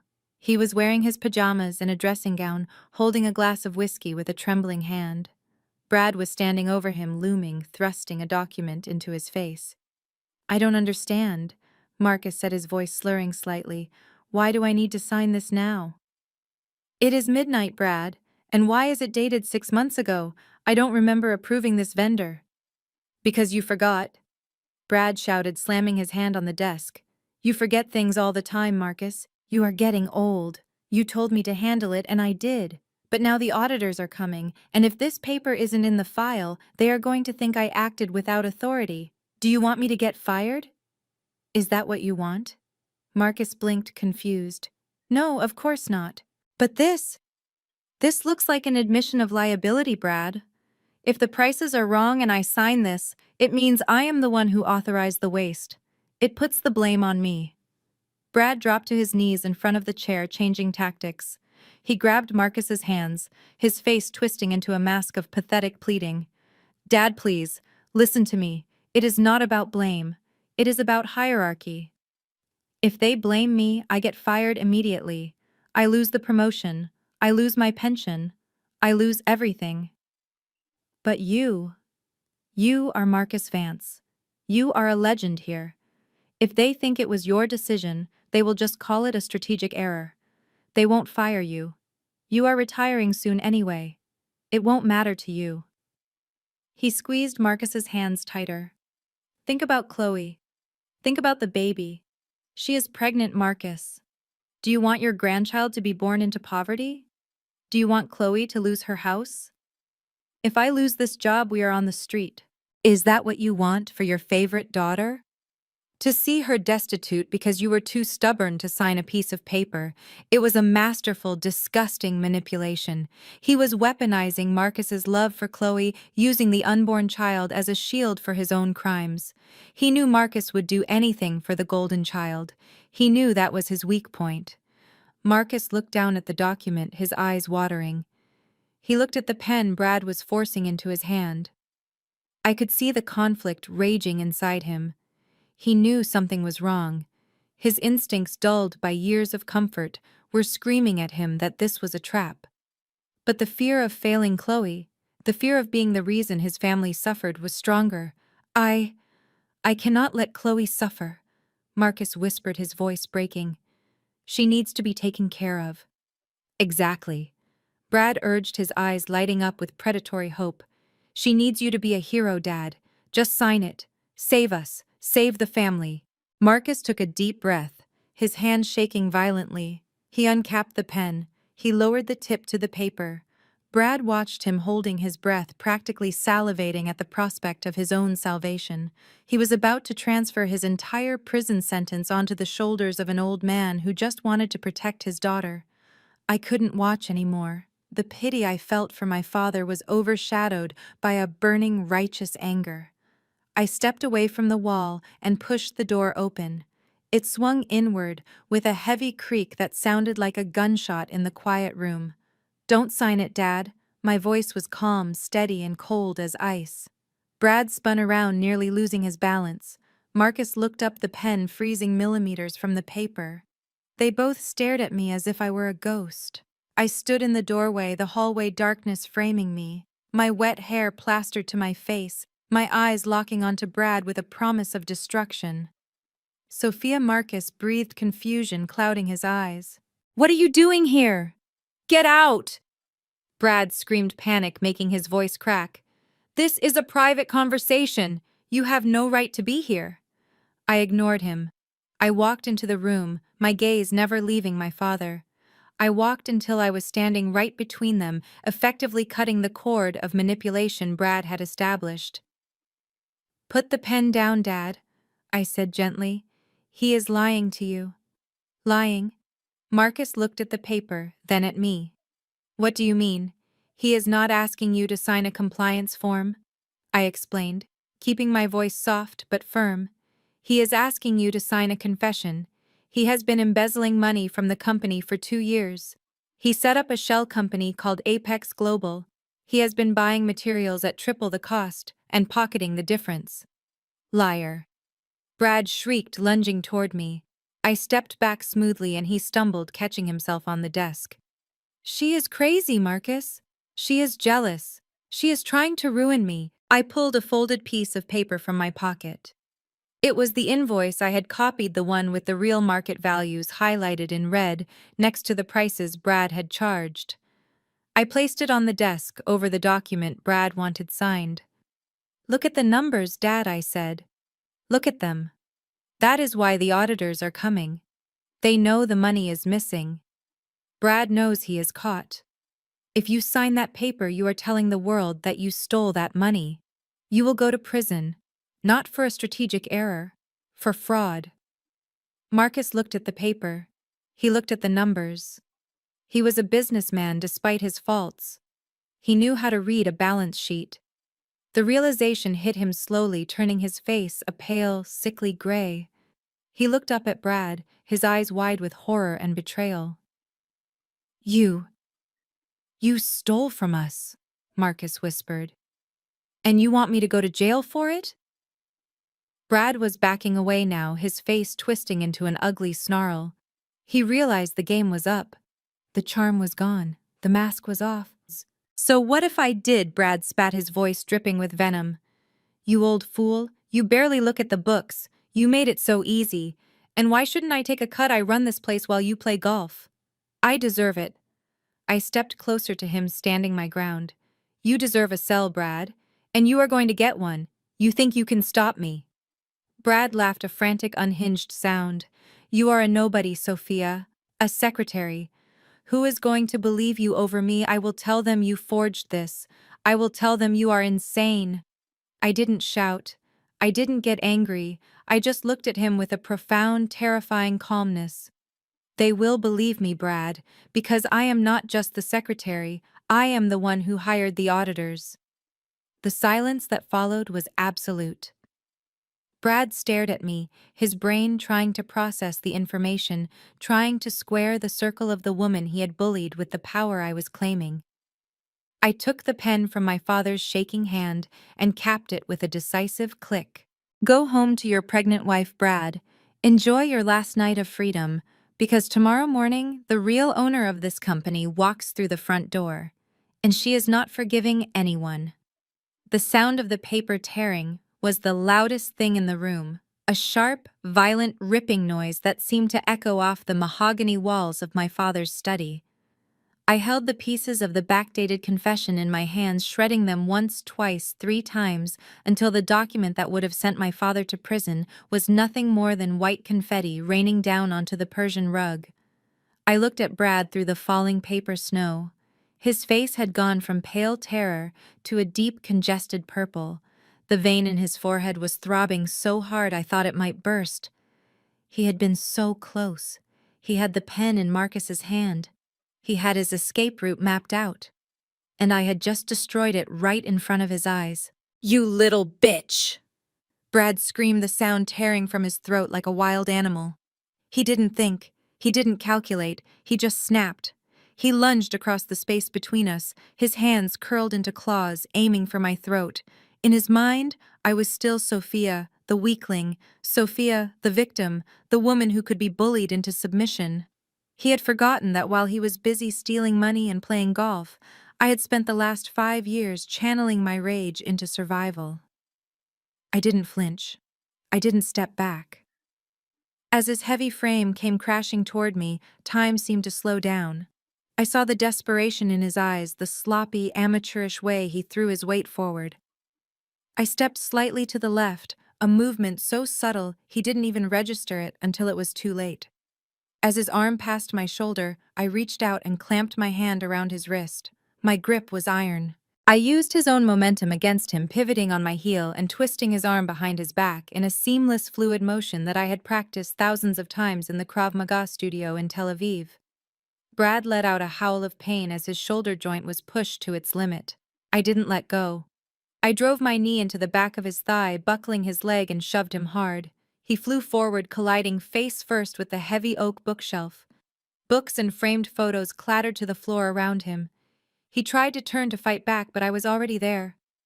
I pressed my forearm against the back of his neck, pinning him against the wood, immobilizing him completely. He gasped for air, his cheek pressed against the spine of a leather-bound encyclopedia. He was helpless. The man who had terrorized this family, who had looked down on me with such arrogance, was now trembling beneath my touch. Listen to me very closely, Brad, I whispered, leaning down so my lips were inches from his ear. My voice was low, devoid of emotion, a cold contrast to his frantic panting. If you ever try to touch me again, if you ever try to threaten my father again, I will break your arm. Do you understand me? He grunted, unable to speak. The fight completely drained out of him by the shock of my physical dominance. I pulled back and shoved him one last time, sending him stumbling toward the center of the room. He clutched his shoulders, staring at me with wide, terrified eyes.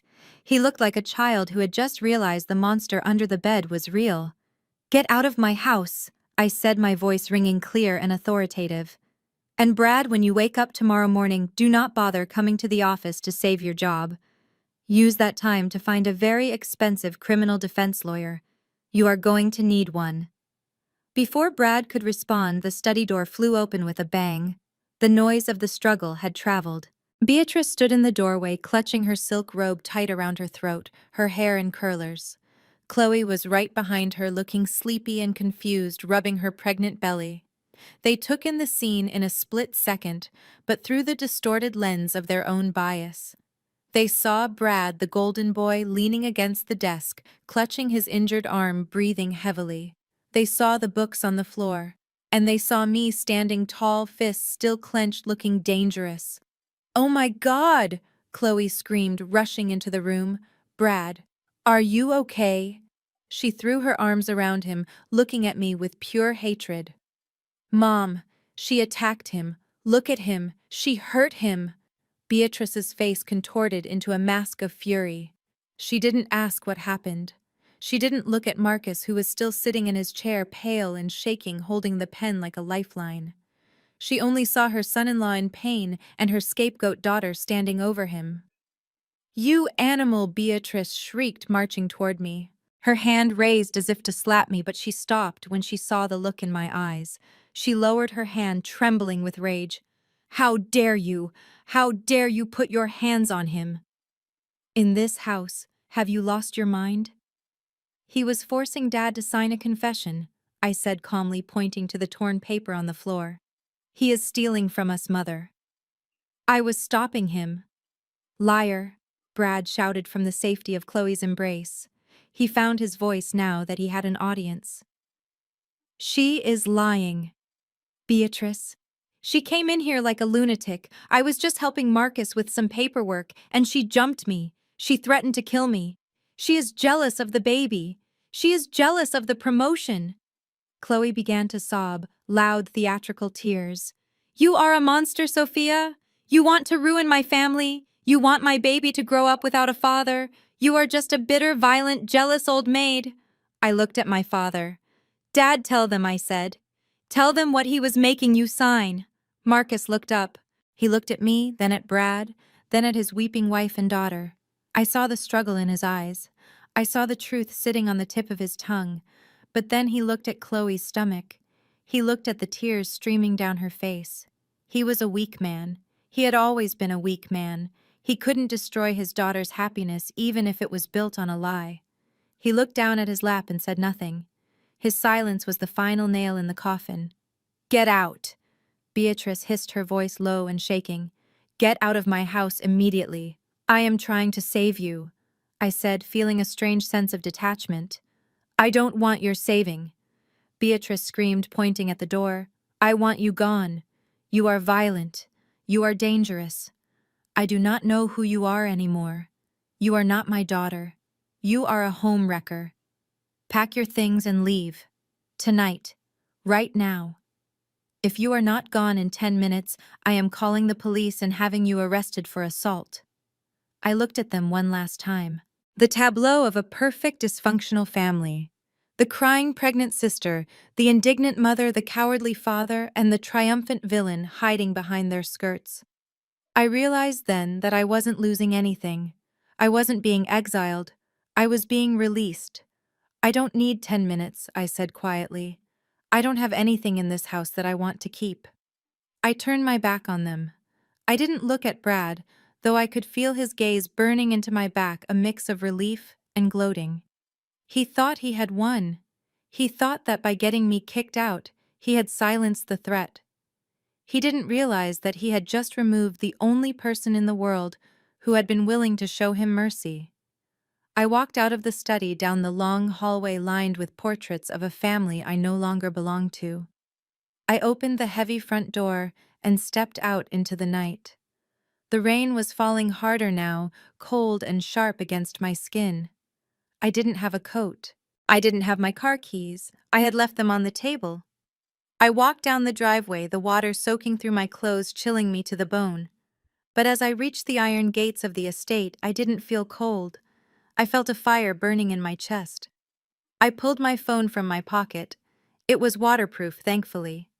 I dialed a number I had memorized weeks ago. "This is Sophia Vance," I said into the phone as the rain matted my hair to my forehead. "I am authorizing the accelerated timeline for the takeover. Yes, immediately. And tell the security team to meet me at the Vanguard headquarters at 7 a.m. sharp. I want the locks changed before the employees arrive." I hung up and looked back at the house. The lights were still on in the study. They were probably comforting Brad, giving him ice for his shoulder, telling him how brave he was. Let them have their night. Let them have their delusion. Because when the sun came up, the house of cards they were living in was going to come crashing down, and I was going to be the one holding the sledgehammer. I started walking into the dark, a smile playing on my lips. The assistant was dead. The CEO was awake. The view from the 45th floor was breathtaking, a sprawling tapestry of city lights that looked like scattered diamonds on black velvet. For the past week, this penthouse had been my sanctuary, a fortress of glass and steel that felt a world away from the suffocating guest room at my parents' estate. I stood by the floor-to-ceiling window, swirling a glass of vintage Pinot Noir, watching the tiny cars move through the arteries of the city below. Somewhere down there in the chaotic grid of traffic, my family was preparing for what they believed would be the greatest night of their lives. They had no idea that the woman watching them from the clouds, the woman they thought was crying in a cheap motel room, was actually the one pulling the strings. My phone buzzed on the marble kitchen island. It was a message from the head of my security team. The venue is secure. The guests are arriving. The stage is set. Ms. Vance. I smiled, a cold, sharp expression that reflected in the dark glass. For 7 days, I had been a ghost. I had not answered their calls. I had not returned to the office. I had let silence do the heavy lifting. Silence is a terrifying thing to a guilty conscience, but to an arrogant mind, it looks like victory. Brad likely believed that I had run away, scared off by his threats and my mother's rejection. He probably thought he had won. Across town, the scene was playing out exactly as I had predicted. I could envision it perfectly, as if I were a fly on the wall of the high-end boutique where Beatrice and Chloe were currently fussing over their reflections. They had spent the last of their liquid cash renting gowns that cost more than most people made in a month. They wanted to look like royalty. They wanted to look like the ruling class of the new empire they believed Brad was about to inherit. In the dressing room, Chloe was likely struggling to zip up an emerald green sequined gown, her baby bump just barely visible. She would be preening, turning side to side, imagining the envy of the other wives and girlfriends. "Look at us, Mom," she would say, smoothing the fabric over her hips. "We are going to be the stars of the night." Brad said the new owners are very traditional. They respect legacy. That is why they invited us. Beatrice would be nodding, adjusting a diamond necklace that was almost certainly paste-rented along with the dress. "Of course they invited us, darling. We are the Vances. Your father built that company. Brad is saving it. We deserve to be there. And thank goodness that miserable sister of yours won't be there to ruin the aesthetic." Can you imagine her showing up in one of her gray rags? They had received the invitations 3 days ago. Heavy cream-colored cardstock with gold leaf lettering, hand-delivered by a courier. The invitation requested the pleasure of the Vance family at the Vanguard Merger Gala. It was vague, formal, and intoxicatingly validating. To them, it wasn't just an invite. It was a coronation. They interpreted the lack of Sophia on the invitation not as an omission, but as a confirmation that I had been erased from the narrative. Brad, meanwhile, would be pacing in his bedroom, fighting a war with his own nerves. He had spent the week sweating, waiting for the police to knock on his door. But no one came. The audit had started, but the forensic accountants had been strangely quiet, collecting files and saying nothing. Brad had convinced himself that the silence meant he was in the clear. He had convinced himself that Marcus in his cowardice had covered for him. He had convinced himself that my threat in the study was just the desperate barking of a cornered dog. "I can handle this," he would be muttering to himself as he tied his bow tie. "I am the VP. They need me. Sophia is gone. She is nobody." He was right about one thing. Sophia the assistant was gone. Tonight they would meet Sophia the CEO. I walked into my dressing room, passing the rows of designer suits and shoes that I had kept hidden in storage for 5 years. I stopped in front of the dress I had chosen for tonight. It wasn't gray. It wasn't modest. It was a floor-length gown of midnight blue silk, structured and sharp, with a neckline that commanded attention and a slit that suggested danger. It was a power suit disguised as evening wear. I slipped it on the cool fabric, settling against my skin like armor. I fastened a pair of sapphire earrings, the only jewelry I wore, and pulled my hair back into a severe, elegant bun. I looked in the mirror. The woman staring back was unrecognizable from the meek creature who had fetched coffee and taken verbal abuse for weeks. This woman looked like she could buy and sell the world. This woman looked like retribution. My driver texted that the car was waiting. I grabbed my clutch, which contained nothing but a single USB drive and a tube of red lipstick, and headed to the private elevator. As my car glided through the city streets heading toward the Grand Hotel, where the gala was being held, I checked the surveillance feed on my phone one last time. The Vance family had just arrived. I watched them step out of a stretch limousine, a rental that screamed new money. Flashbulbs popped. Chloe waved at the photographers basking in the attention. Beatrice held her head high, looking down her nose at the valet. Marcus looked pale, his smile forced his eyes darting around nervously. He was the only one who sensed the guillotine hanging above their heads, but he was too weak to warn them. And then there was Brad. He stepped out last, buttoning his jacket, puffing out his chest. He looked smug. He looked victorious. He offered his arm to Chloe and led his family up the red carpet, walking straight into the lion's den. I instructed my driver to take the back entrance. I wouldn't walk the red carpet. I didn't need the press to see me yet. I wanted to be on stage when they finally saw me. I wanted to see their faces when the curtain rose. I entered the venue through the kitchen, flanked by my security team. The staff stopped what they were doing and bowed their heads respectfully. "Good evening, Ms. Vance," the head of catering whispered. I nodded and made my way to the private viewing box that overlooked the ballroom.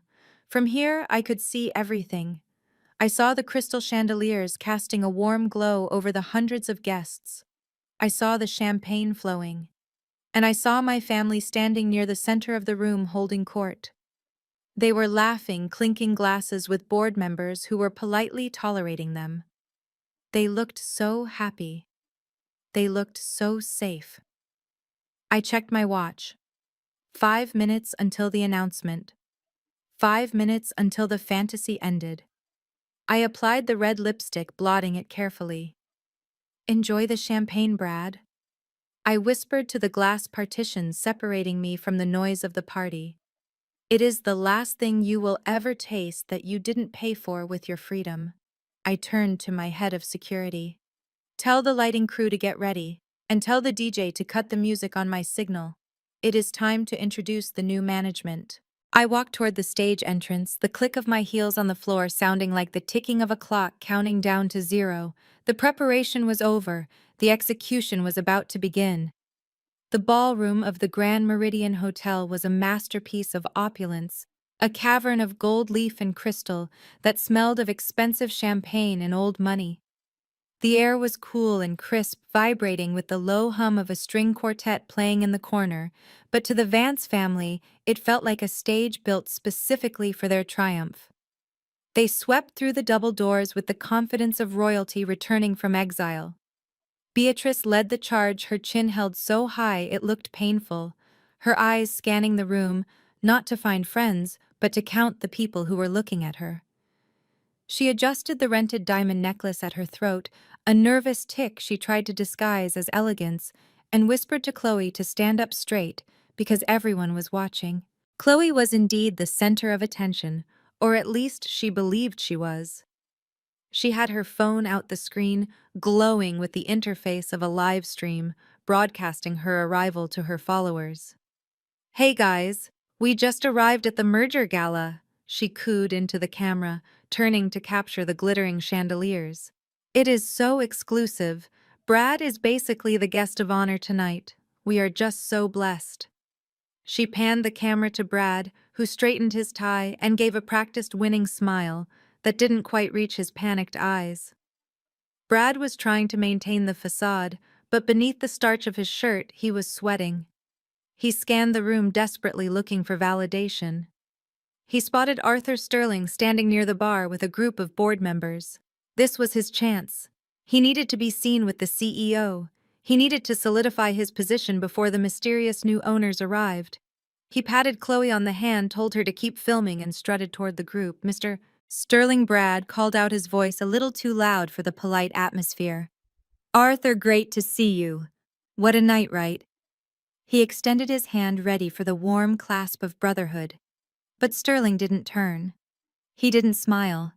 He simply shifted his stance, turning his back to Brad as if he were nothing more than a waiter interrupting a private conversation. The other board members followed suit, closing the circle, physically walling Brad out. Brad stood there, his hand hanging in midair, a frozen grin on his face. He looked around, checking if anyone had seen the snub. His stomach twisted. It was just a misunderstanding, he told himself. They didn't hear him. They were busy. He retreated to his family, his face burning. "They are just discussing strategy." He lied to Beatrice, who was looking at him expectantly. "I did not want to interrupt. Big things happening tonight." The lights in the ballroom suddenly dimmed, drawing a hush over the crowd. The string quartet faded into silence. A single spotlight cut through the darkness, illuminating the podium at the center of the stage. The murmur of conversation died down, replaced by a heavy, anticipatory silence. This was it, the moment the city had been waiting for. The reveal of the force behind the Onyx Capital takeover. The master of ceremonies stepped up to the microphone. He was a grave man with a deep voice that commanded instant respect. "Ladies and gentlemen, distinguished guests and employees of Vanguard," he began. "Tonight marks the beginning of a new era. We have navigated turbulent waters, but we have found a new captain.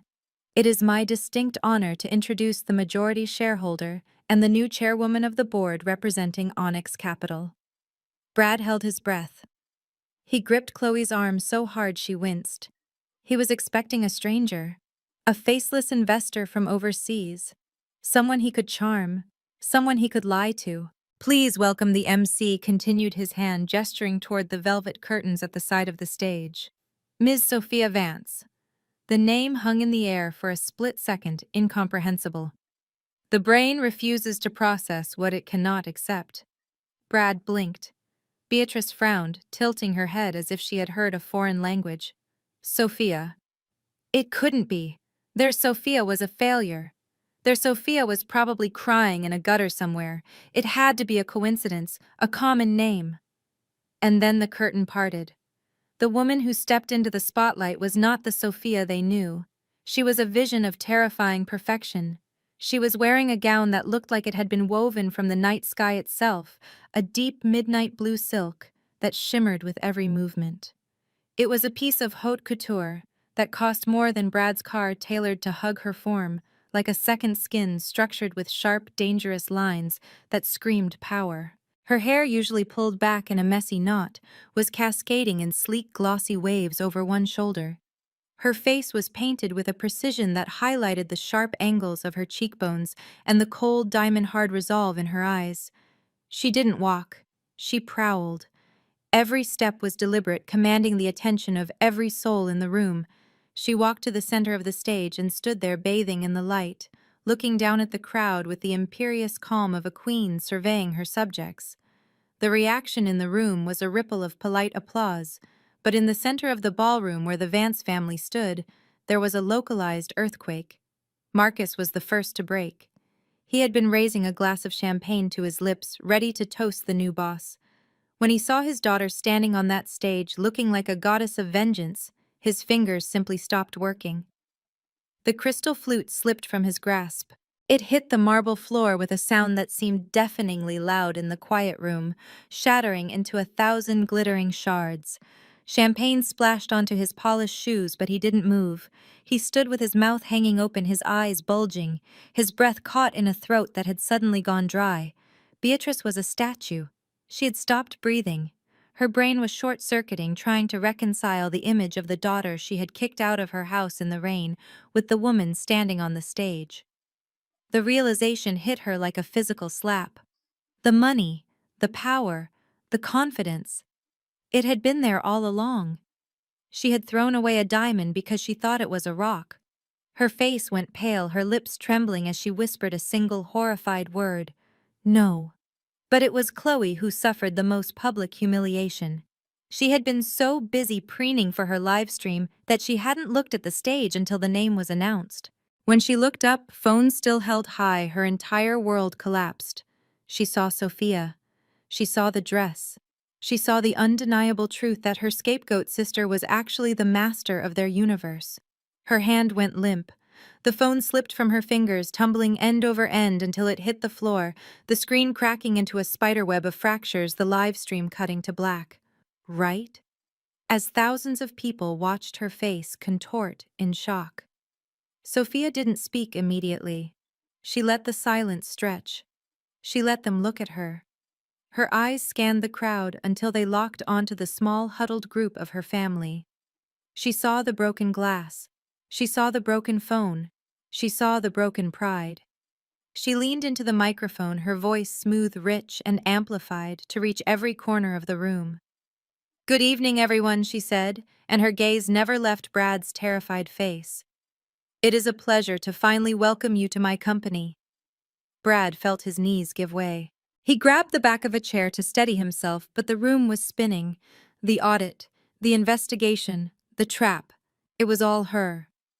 The entire time she had been watching him. She had been the spider and he was just a fly who had flown right into the web, buzzing with arrogance until the very moment the fangs sank in. He looked at her, and for the first time in his life he didn't see a victim. He saw the executioner. And she was smiling. The room was so quiet you could hear the ice melting in the champagne buckets.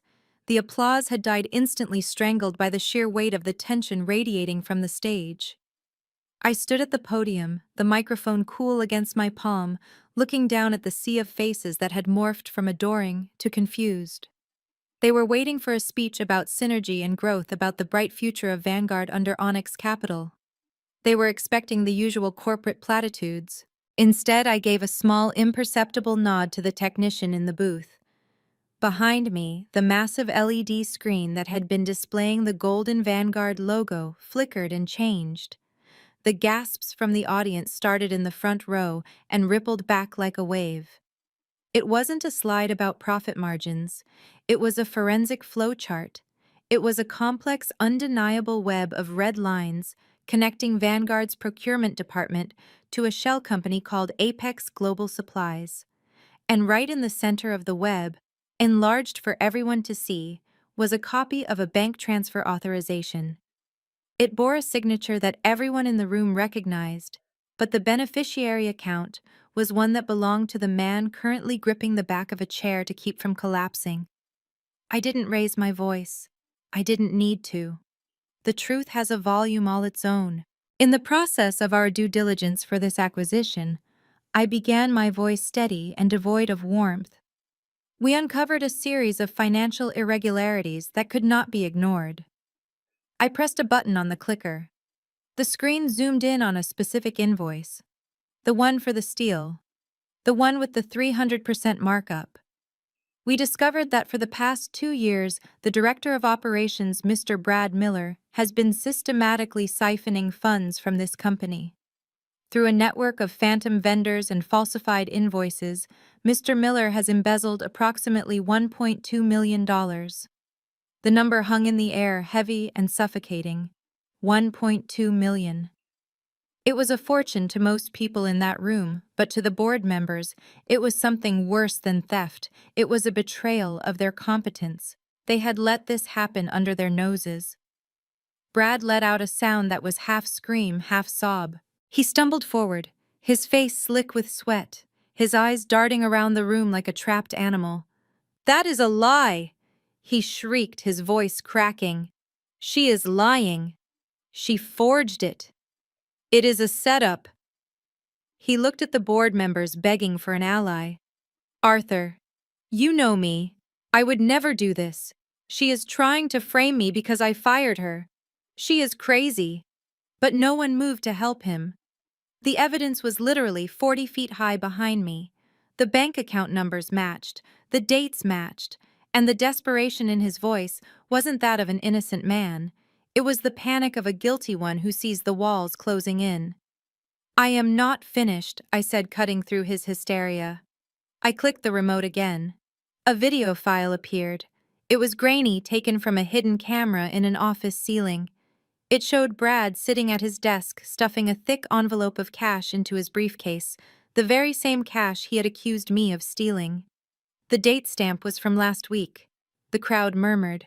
The facade of the successful executive, the loving husband, the golden boy shattered in real time. He wasn't a VP. He was a petty thief in an expensive suit. Security, I said calmly. Please remove Mr. Miller from the premises. The economic police are waiting in the lobby to process his arrest. The double doors swung open, but it wasn't private security. It was 4 uniformed officers. They marched down the center aisle, the sound of their heavy boots providing a grim rhythm to Brad's destruction. No, no, you can't do this, Brad yelled, backing away, knocking over a table of hors d'oeuvres. Chloe, tell them, Marcus. Do something. Chloe stood frozen, her hands covering her mouth, tears streaming down her face, ruining her makeup. She looked at her husband, then at the screen, then at me. She didn't move. She didn't scream for him. She simply watched, paralyzed by the sheer magnitude of the humiliation. The officers reached him. Brad tried to pull away, but they were efficient. They spun him around, slamming him against a pillar. The metallic click of handcuffs echoed through the ballroom, a sound finality that signaled the end of his career, his marriage, and his life as he knew it. I didn't look away. I watched as they dragged him out, his protests fading into incoherent sobbing. He looked back at me one last time, his eyes filled with a mixture of hatred and begging, but I offered him nothing. He had made his bed with greed and malice. Now he had to lie in it. When the doors closed behind him, the silence returned thicker than before. All eyes turned to the small group left standing in the wreckage of their reputation. Beatrice and Marcus. My mother looked like she was about to faint. She was clutching Marcus's arm, her face gray. Marcus was shaking, staring at the floor where his champagne glass had shattered. He knew what was coming next. He knew that his signature was on those documents too. He knew that technically he was an accomplice. He closed his eyes, waiting for the axe to fall. He waited for me to announce that Marcus Vance, the negligent director, was also being charged. He waited for the police to come back for him. I looked at him. I looked at the man who had failed to protect me, who had chosen the easy path every single time. I could destroy him. It would be easy. It would be justified. But then I remembered the fear in his eyes in the study. I remembered that he was a pawn, not a king. And I realized that destroying him wouldn't bring me peace. It would just make me like them. I raised the microphone again. However, I continued, my voice softening just a fraction. This investigation would not have been possible without the cooperation of a key insider. The room held its breath. Marcus opened his eyes, looking up at me in confusion. Mr. Marcus Vance, I lied smoothly, looking him dead in the eye. Though he was unaware of the depth of the deception initially, once he suspected the irregularities, he bravely provided the internal logs that allowed us to trace the funds. He chose the integrity of this company over personal loyalty. A ripple of surprise went through the crowd. Beatrice looked at Marcus, her mouth falling open. Chloe stopped crying for a second. Marcus stared at me, his lips trembling. He knew it was a lie. He knew I was rewriting history to save him. He knew I was giving him a lifeboat when he deserved to drown. Because of his years of service and his assistance in this difficult matter, I announced, ensuring the board heard every word, Mr. Vance will be allowed to take early retirement, starting tomorrow with his full pension and benefits intact. We thank him for his service. I started to clap. It was a slow, solitary sound at first. Then the board members, relieved that the scandal was contained to one bad apple, joined in. Then the rest of the room. Soon there was a polite round of applause for Marcus Vance, the hero who had helped catch the thief. Marcus didn't bow. He didn't smile. He looked at me across the ballroom, tears spilling from his eyes. They weren't tears of joy. They were tears of shame. He understood the magnitude of the gift I had just given him. I had saved his name. I had saved his financial future. But in doing so, I had taken something far more valuable: his pride. He would live the rest of his life knowing that he owed everything to the daughter he had cast aside. He was safe, but he was stripped bare. I nodded to him a single final acknowledgement. Then I turned my back on my family. I signaled the DJ. The music started again, a soft jazz number that tried to normalize the atmosphere. Waiters began to circulate with fresh champagne. The party resumed as parties always do, the scandal already becoming gossip, the tragedy becoming an anecdote. I walked off the stage and into the shadows of the wings. My head of security met me there. "That was merciful, Ms. Vance," he said quietly. "It wasn't mercy," I replied, looking back at the ballroom where Marcus was now being comforted by a confused Beatrice. "It was a life sentence. He has to live with himself now. That is a punishment worse than prison." I walked toward the exit. The air outside would be cold, but for the first time in years, I felt warm. I had reclaimed my name. I had reclaimed my company. And I had broken the cycle. The revenge was sweet, yes. But the freedom was intoxicating. The fall of the House of Vance did not happen with a bang, but with the quiet, rhythmic scratching of a pen on a legal pad. The trial of Brad Miller was swift, brutal, and entirely devoid of the drama he so desperately craved. There were no last-minute saves, no surprise witnesses, and no charm offensives that could dismantle the mountain of forensic evidence I had piled against him. I sat in the back of the courtroom on the day of the sentencing, watching the back of his head. He had lost weight. His expensive suit hung loosely on his frame, and the arrogance that had once defined his posture was gone, replaced by a slump of defeat.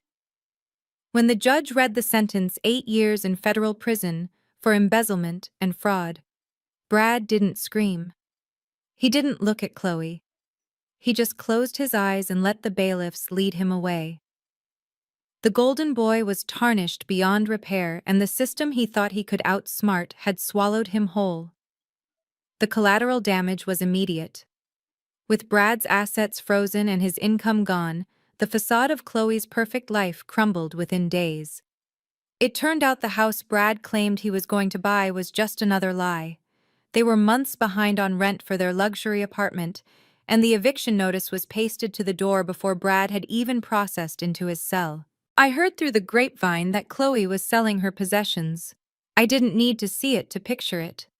The image of my sister, heavily pregnant and stripped of her vanity, standing at the counter of a high-end consignment shop, haggling over the price of the Birkin bags she used to dangle in my face.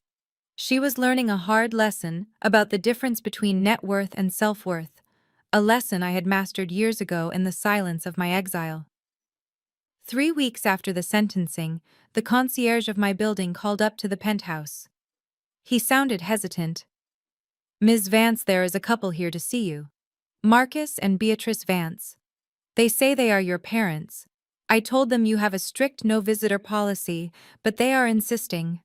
I stood by the window looking out at the city that now felt like my kingdom. I could have turned them away. I could have told security to escort them off the premises, to let them feel the sting of rejection the way I had felt it that rainy night in the driveway. But curiosity, or perhaps a desire for closure, got the better of me. "Send them up," I said. When the elevator doors slid open, they looked small. That was the first thing I noticed. The penthouse was designed to be imposing with its vaulted ceilings and panoramic views, and my parents looked like tourists who had wandered into a museum where they didn't belong. Marcus was walking with a cane, now his posture stooped. Beatrice, usually so immaculate, had a fray in the hem of her coat, a detail she would have fired a maid for missing in the past. They stood in the foyer, afraid to step onto the marble floors, looking around with a mixture of awe and shame. "Sophia," Marcus said, his voice cracking. It was a broken sound. He took a step forward, his eyes filling with tears. "This place, it is incredible. You built all of this." I didn't offer them a drink. I didn't invite them to sit. I stood by the kitchen island, my arms crossed, creating a physical barrier between my world and theirs. I did, I replied simply. What do you want? Beatrice flinched at the coldness in my tone. She twisted her hands together, looking down at her feet. We just wanted to see you. We wanted to talk. Chloe is moving back in with us. The baby is due next month. We are struggling, Sophia. The legal fees for Brad, the debts he left behind. It has wiped us out. I watched them, feeling a strange hollowness in my chest. I waited for the anger to flare up, but it wasn't there. Just a dull, aching pity. You want money? I stated, cutting through the preamble. No, Marcus said quickly, shaking his head. No, that is not why we are here. I mean, yes, we are in trouble, but… He looked up at me, and for the first time in my life, I saw genuine regret in his eyes. I looked at you for 30 years, and I didn't see you. I saw what I wanted to see. I saw a spare part. I saw someone to manage, not someone to lead. I bet everything on Brad. I bet everything on Chloe. And I was wrong. I was so wrong. You were the one, Sophia. You were the strong one. You were the loyal one. And I treated you like garbage. He began to weep ugly, racking sobs that shook his frail body. Beatrice put a hand on his shoulder, crying silently. I am sorry, Sophia, she whispered. We are so sorry. I let them cry. I let the apology hang in the air, heavy and overdue. But as I watched them, I realized that while forgiveness is possible, forgetting is not. An apology does not erase the years of neglect. It does not undo the night they kicked me out. It does not rewrite the narrative of a lifetime of being the black sheep. I walked over to the desk and picked up a folder I had prepared. I walked back and held it out to Marcus. This is a trust fund, I said. It is for the baby. It covers medical expenses for the delivery, health insurance, and an educational fund that unlocks when the child turns 18. There is also a monthly stipend for childcare essentials. Diapers, formula, clothes. Beatrice reached for it, her hands trembling. Oh, Sophia. Thank you. We can be a family again. You can come over for Sunday dinner. We can start over. We will set a place for you. The best place. I pulled the folder back slightly before she could take it. No, I said firmly. You misunderstand. This money is for the innocent child who didn't ask to be born into this mess. It is not for you. It is not for Chloe's shopping addiction. And it is certainly not an admission ticket back into my life. Marcus looked at me, confusion clouding his tear-filled eyes. But we are family. We want you back. I am not coming back, Dad. I said, my voice steady and final. I am not coming to Sunday dinner. I am not going to sit there and pretend that the last 30 years didn't happen just because you are sorry now that you are broke. I have built a life here. A life where I am respected. A life where I am safe. And I will not invite the toxicity of the past into my future. I handed the folder to Beatrice. Take this. Care for the baby. But do not call me. Do not come here again. Marcus looked at me with a desperate, pleading expression. Sophia, please, don't be like this. You are my daughter. You belong at the table with us. We can make room. I looked at him and I smiled. It wasn't a cruel smile, but it was a sad one.